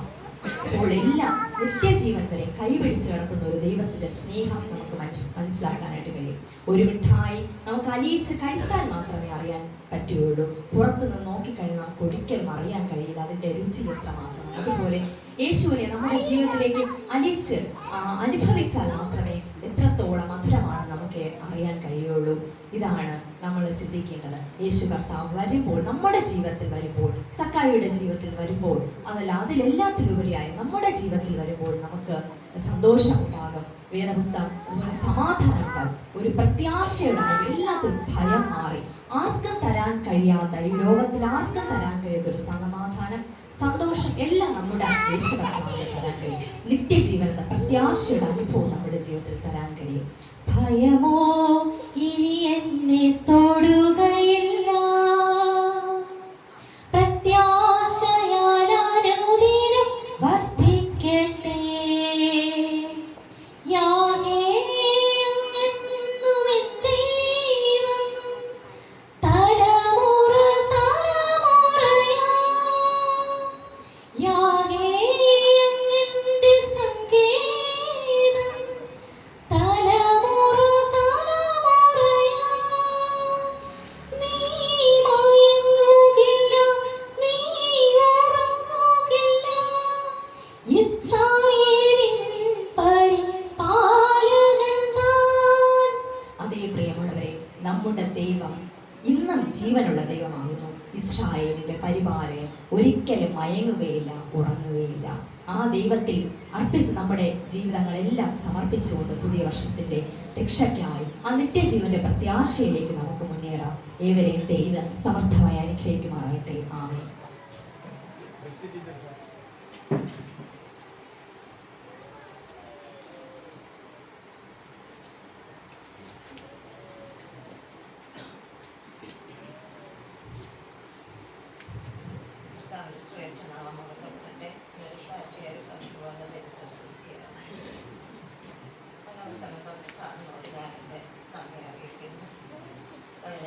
ചൊവ്വാഴ്ച എനിക്ക് തീരെ വയ്യായിരുന്നു. ശരീരം ഒരു വേദനയും അതുകൊണ്ടൊക്കെ ഞാൻ സാറിനെ വിളിച്ചു പറഞ്ഞു, സാറേ കുറേ ദിവസം ഞാൻ പ്രാർത്ഥിക്കാം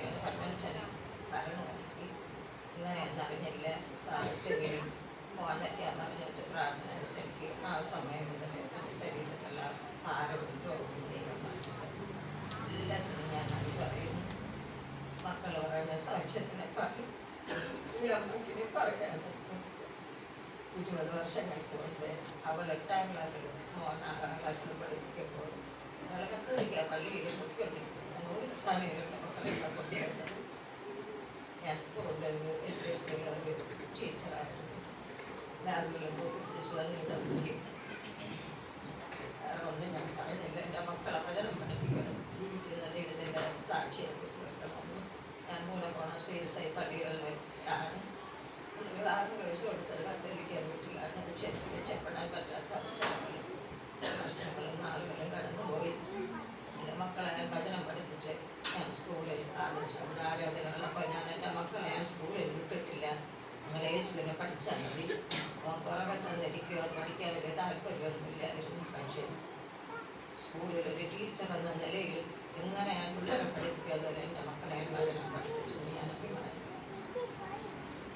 രണ്ടുപേരും ഇവിടെ വന്ന് ഈ വചനം പറഞ്ഞതിൽ എനിക്ക് ഭയങ്കര സന്തോഷമുണ്ട്. ഈ പഠിപ്പിച്ച സാറിന് കൊടുക്കുവാൻ എൻ്റെ കയ്യിലൊന്നുമില്ലായിരുന്നു. ഒന്നുമില്ലായിരുന്നു.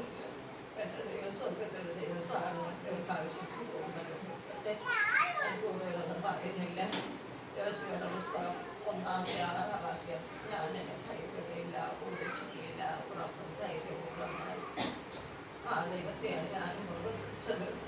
പ്രതികൂലങ്ങളുടെ മധ്യ മരണത്തിൻ്റെ ഭവനത്തിൽ കൂടെ കടന്നു പോയപ്പോൾ മരണ പ്രിയപിതാവ് നഷ്ടപ്പെട്ടു. അതെല്ലാം തലപ്പിടിച്ച് നടത്തിയ ഈ വാക്കാണ്. മോശയുടെ വിശ്വസ്ത കൂട്ടായിരുന്നു യോശുവ. അനാൻ്റെ ചോറ്റുമൊക്കെ ഇവരിൽ 2 പേരിൽ ഒരാളാണ്.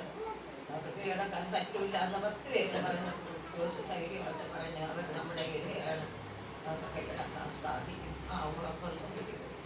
എൻ്റെ കുടുംബത്തെ ഞാൻ കൊണ്ടു നടന്നു. അവളുടെ വിവാഹ സമയമൊക്കെ ഞാൻ വളരെയധികം ഭാരപ്പെട്ടു. അവളുടെ സർട്ടിഫിക്കറ്റിൽ എന്നാണ് CSIയിലയക്കണം. സാറ് പറഞ്ഞു, നിങ്ങളൊന്നും ഭാരപ്പെടണ്ട, അവളെ തേടി നിങ്ങളുടെ വീട്ടിൽ CSIയിലുള്ള ഒരു പയ്യൻ അതുപോലെ കല്യാണം നടന്നത്. പിതാവ് മുൻപന്തിയിൽ നിന്ന് കല്യാണം നടത്തുന്നത് പറയും. സാറ് വന്ന് അവരുടെ പള്ളിയിൽ ഞങ്ങളെ ചേർത്ത് 2 മക്കളുടെ കല്യാണവും CSI പ്രകാരം നടത്തിയത്. എനിക്ക് വലിയ ഡെപ്പോസിറ്റുകളൊന്നും മക്കൾക്ക് കൊടുക്കാനില്ലായിരുന്നു.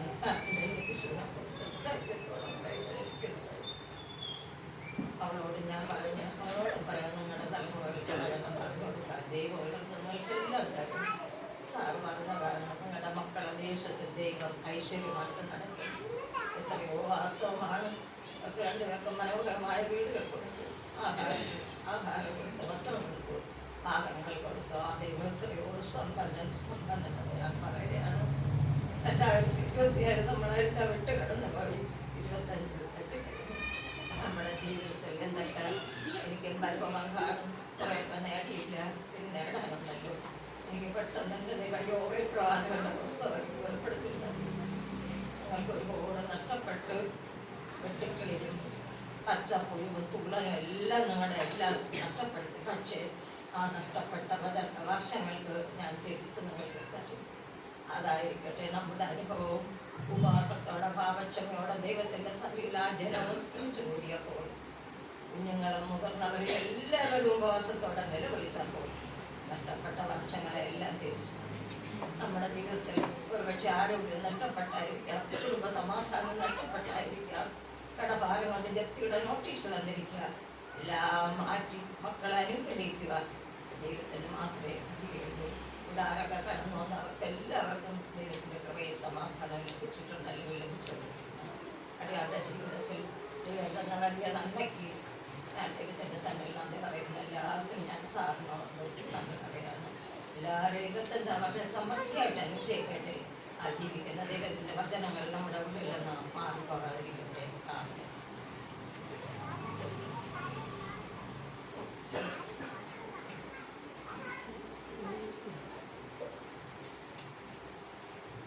സമാപന പ്രാർത്ഥനയ്ക്കായി പ്രാർത്ഥിക്കാം.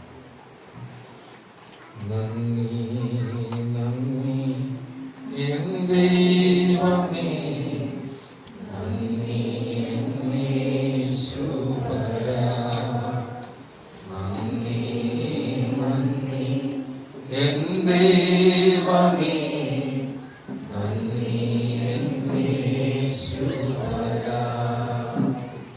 എണ്ണമില്ലാതുള്ള നന്മകൾ അത്ഭുതമാർന്ന സ്നേഹത്തിനും എണ്ണമില്ലാതുള്ള നന്മകൾക്കും അത്ഭുതമാർന്ന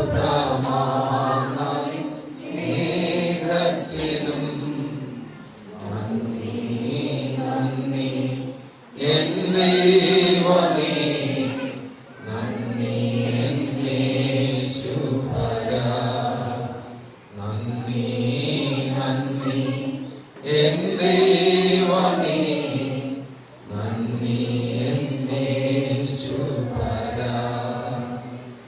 അത്യുന്നതന്റെ മറവിൽ വസിക്കുകയും സർവശക്തന്റെ നിഴലിൻ കീഴിൽ പാർക്കുകയും ചെയ്യുന്നവൻ, യഹോവയെ കുറിച്ച് അവൻ എൻ്റെ സങ്കേതവും കോട്ടയും ഞാൻ ആശ്രയിക്കുന്ന എൻ്റെ ദൈവവും എന്ന് പറയുവാൻ ഇന്നും ദൈവം ഞങ്ങളെ സഹായിച്ചതുകൊണ്ട് സ്തോത്രം ചെയ്യുന്നു.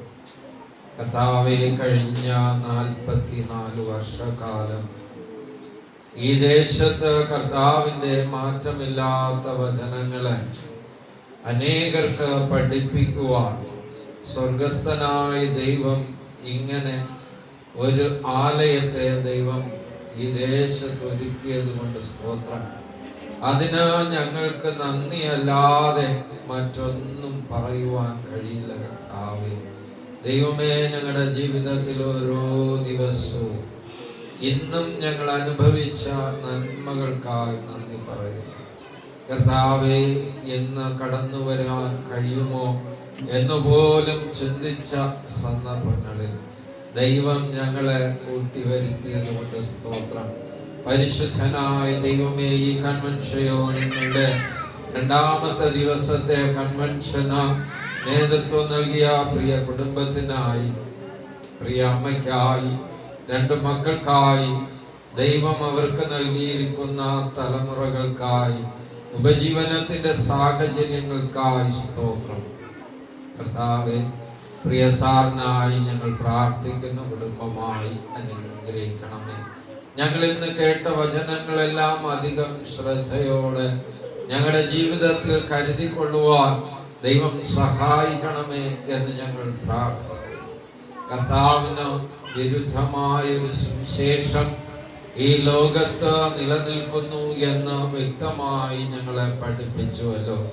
അതുകൊണ്ട് തന്നെ ഞങ്ങളെ ആരും തെറ്റിക്കാതിരിപ്പാൻ, ദൈവത്തിന്റെ സത്യവചനം പഠിക്കുവാൻ ദൈവം ഞങ്ങളെ തുടർന്നും സഹായിക്കണമെന്ന് പ്രാർത്ഥിക്കുന്നു.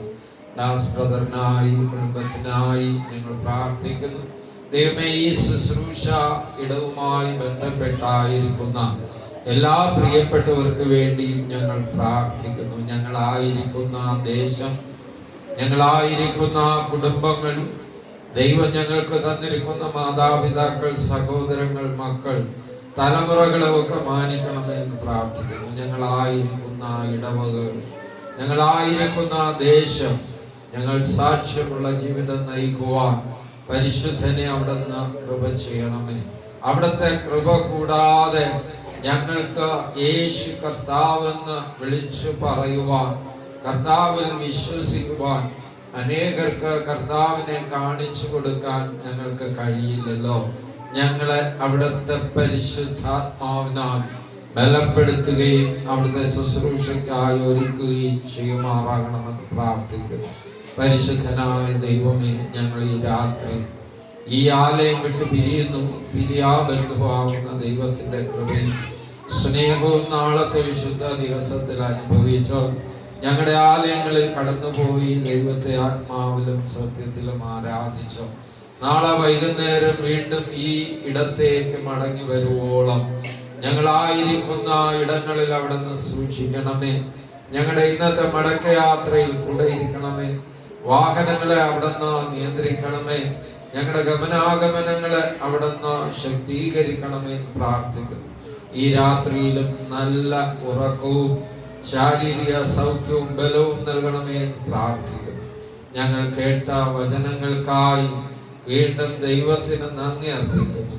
പരിശുദ്ധ പിതാവേ, അവിടുത്തെ കൃപയാലും നന്മയാലും, അവിടുത്തെ കൃപയാലും നന്മയാലും ഞങ്ങളെ വഴി നടത്തണമെന്ന് പ്രാർത്ഥിക്കുന്നു. സമാധാനത്തോടെ ഞങ്ങളായിരിക്കാൻ കർത്താവിൻ്റെ സമാധാന സുവിശേഷം ഞങ്ങളെ വഴി നടത്തണമേ എന്ന് പ്രാർത്ഥിക്കുന്നു. നാളെ നടക്കുന്ന ആ കൺവെൻഷൻ യോഗത്തെയും അതിന് മുഖാന്തരമായിരിക്കുന്ന കുടുംബത്തെയും കുടുംബാംഗങ്ങളെയും ദൈവത്തിൻ്റെ പരിശുദ്ധാത്മാവിനാൽ ശക്തീകരിക്കണമേ. ഞങ്ങൾക്ക് തന്നിരിക്കുന്ന എല്ലാ നന്മകൾക്കായി, അനുഗ്രഹങ്ങൾക്കായി, കൃപകൾക്കായി യേശു ക്രിസ്തുവിൻ നാമത്തിൽ തന്നെ ആമേൻ. അനുഗ്രഹം കൈക്കൊള്ളുകയും സകല ബുദ്ധിയും കവിയുന്ന ദൈവ സമാധാനം നമ്മെ നമ്മുടെ ഹൃദയങ്ങളിൽ യേശുവിൽ കാക്കുമാറാകട്ടെ. പിതാവായ ദൈവം, പുത്രനായ ദൈവം, പരിശുദ്ധാത്മാവായ ത്രിയേക ദൈവത്തിന്റെ കൂട്ടായ്മയും സകലവും നാം എല്ലാവരോടും വചനങ്ങൾ സംസാരിച്ചിട്ട് കുഞ്ഞുങ്ങളോടും തുടർന്ന് സംസാരിക്കേണ്ട മക്കളോടും ഇന്ന് കാലാവസരങ്ങൾ ഇരിക്കുമാറാകട്ടെ. ആമേൻ.